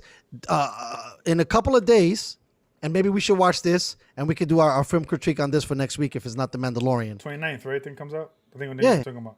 Homeboy, with you just got Denzel to drop a movie straight to DVD, basically. Yep. And you gonna tell me people are not gonna watch that? Come on, No, bro, that thing is gonna break the internet, bro. For sure. People are clamming. I'm waiting for it, like I'm counting down. Yep. Jared Leto and motherfucking Denzel. Yep. The 29th, I believe, right? The 29th. Yes, sir. So tomorrow, Yeah. come to tomorrow. Yeah, Friday. It's coming on. Yep. So, I think that this is something, and we'll leave it on this. This is something that not only the director needs to look at, everybody needs to look at, bro. We can't go to theaters. Apparently, you get beat up in the stadium if you take your fucking mask off. Well, you're gonna have fucking ushers telling you, yo, pop, put your mask back up. Put your mask back up. I can't do it. I would lose my shit. I would lose my shit. Fucking bananas. You'd be like Trey Songz choking, Yep. choking out the fucking My police. girl already knows. If you gotta go anywhere, I gotta wear my mask the whole time. I'm not going. Just don't go. Yeah, I'm with you, bro. Bro, you know what's the funny thing? And the best one, and we'll go. I love it when motherfuckers are wearing it in the streets. I like, Pa, you outside. Pa, you outside. Bro, people look, and then the funny thing is that people look at you weird. Yes, dude, I take it out as soon as I bounce, and people are already giving me like, I'm like, yo, bro, you're outside. I remember one guy one time. I was parking my car in the parking lot, and I'm walking, and he goes, "You forgot your mask," and I go, "No, I didn't." Oh, Karen part 2. Yeah, so he's like, you forgot your mask. I was like, no, I didn't. He's like, oh, you sure? I was like, yeah. And I just kept walking. Like, fucking mind your business. Damn it, bro. This shit is so annoying. God. All right, yo, what was besides, because we read some of those comments halfway, what did anybody else post anything else? Bob Fisher said, be careful, they're gonna shut us down when we were talking about the market shit in the beginning and all that. Bro, to be honest with you, I'm starting to get nervous. But they gotta pay for my own hosting, so they can suck it. And the funny part is that if YouTube could kick us off whenever. Yep. But if we were bigger, who knows? Right, we'd be hot. Be super hot on the streets. So we have that. Talk about the market, yeah. And then it says we have to walk on eggshells in America. And Lucho asked about the McGregor, and then my boy Ralph said Brady won Super Bowl. He's officially the best quarterback to ever live. And my boy said 18%, my lord. By the way, that's on my I don't even have a really, what is it? What's that list before you die? What do you mean? A bucket list. Oh, bucket list. Tom Brady's on my interview bucket list. Because before I die, I'm gonna get him on there. Facts. We're gonna get him on here. Yep. Get my man on here. Just to have it. I just want to tell him, yo, bro, just talk to me about that avocado ice cream, daddy. That's it. All right, guys. Thanks so much for listening. Appreciate. How many is listening or still hanging? 2? Or we're down to 0? Down to 0 right now. Because I think everybody's cool. left. But we had almost 20 minutes of average watch time, so that's pretty good. Nasty. Okay, great. All right. Well, we'll see you guys next week. And I think we're gonna start moving the time to 3. Makes it more fish because motherfuckers gotta be doing some run-ins and some errands. But Jay, thanks as always for your help, and we'll talk soon. All right. All right. Peace.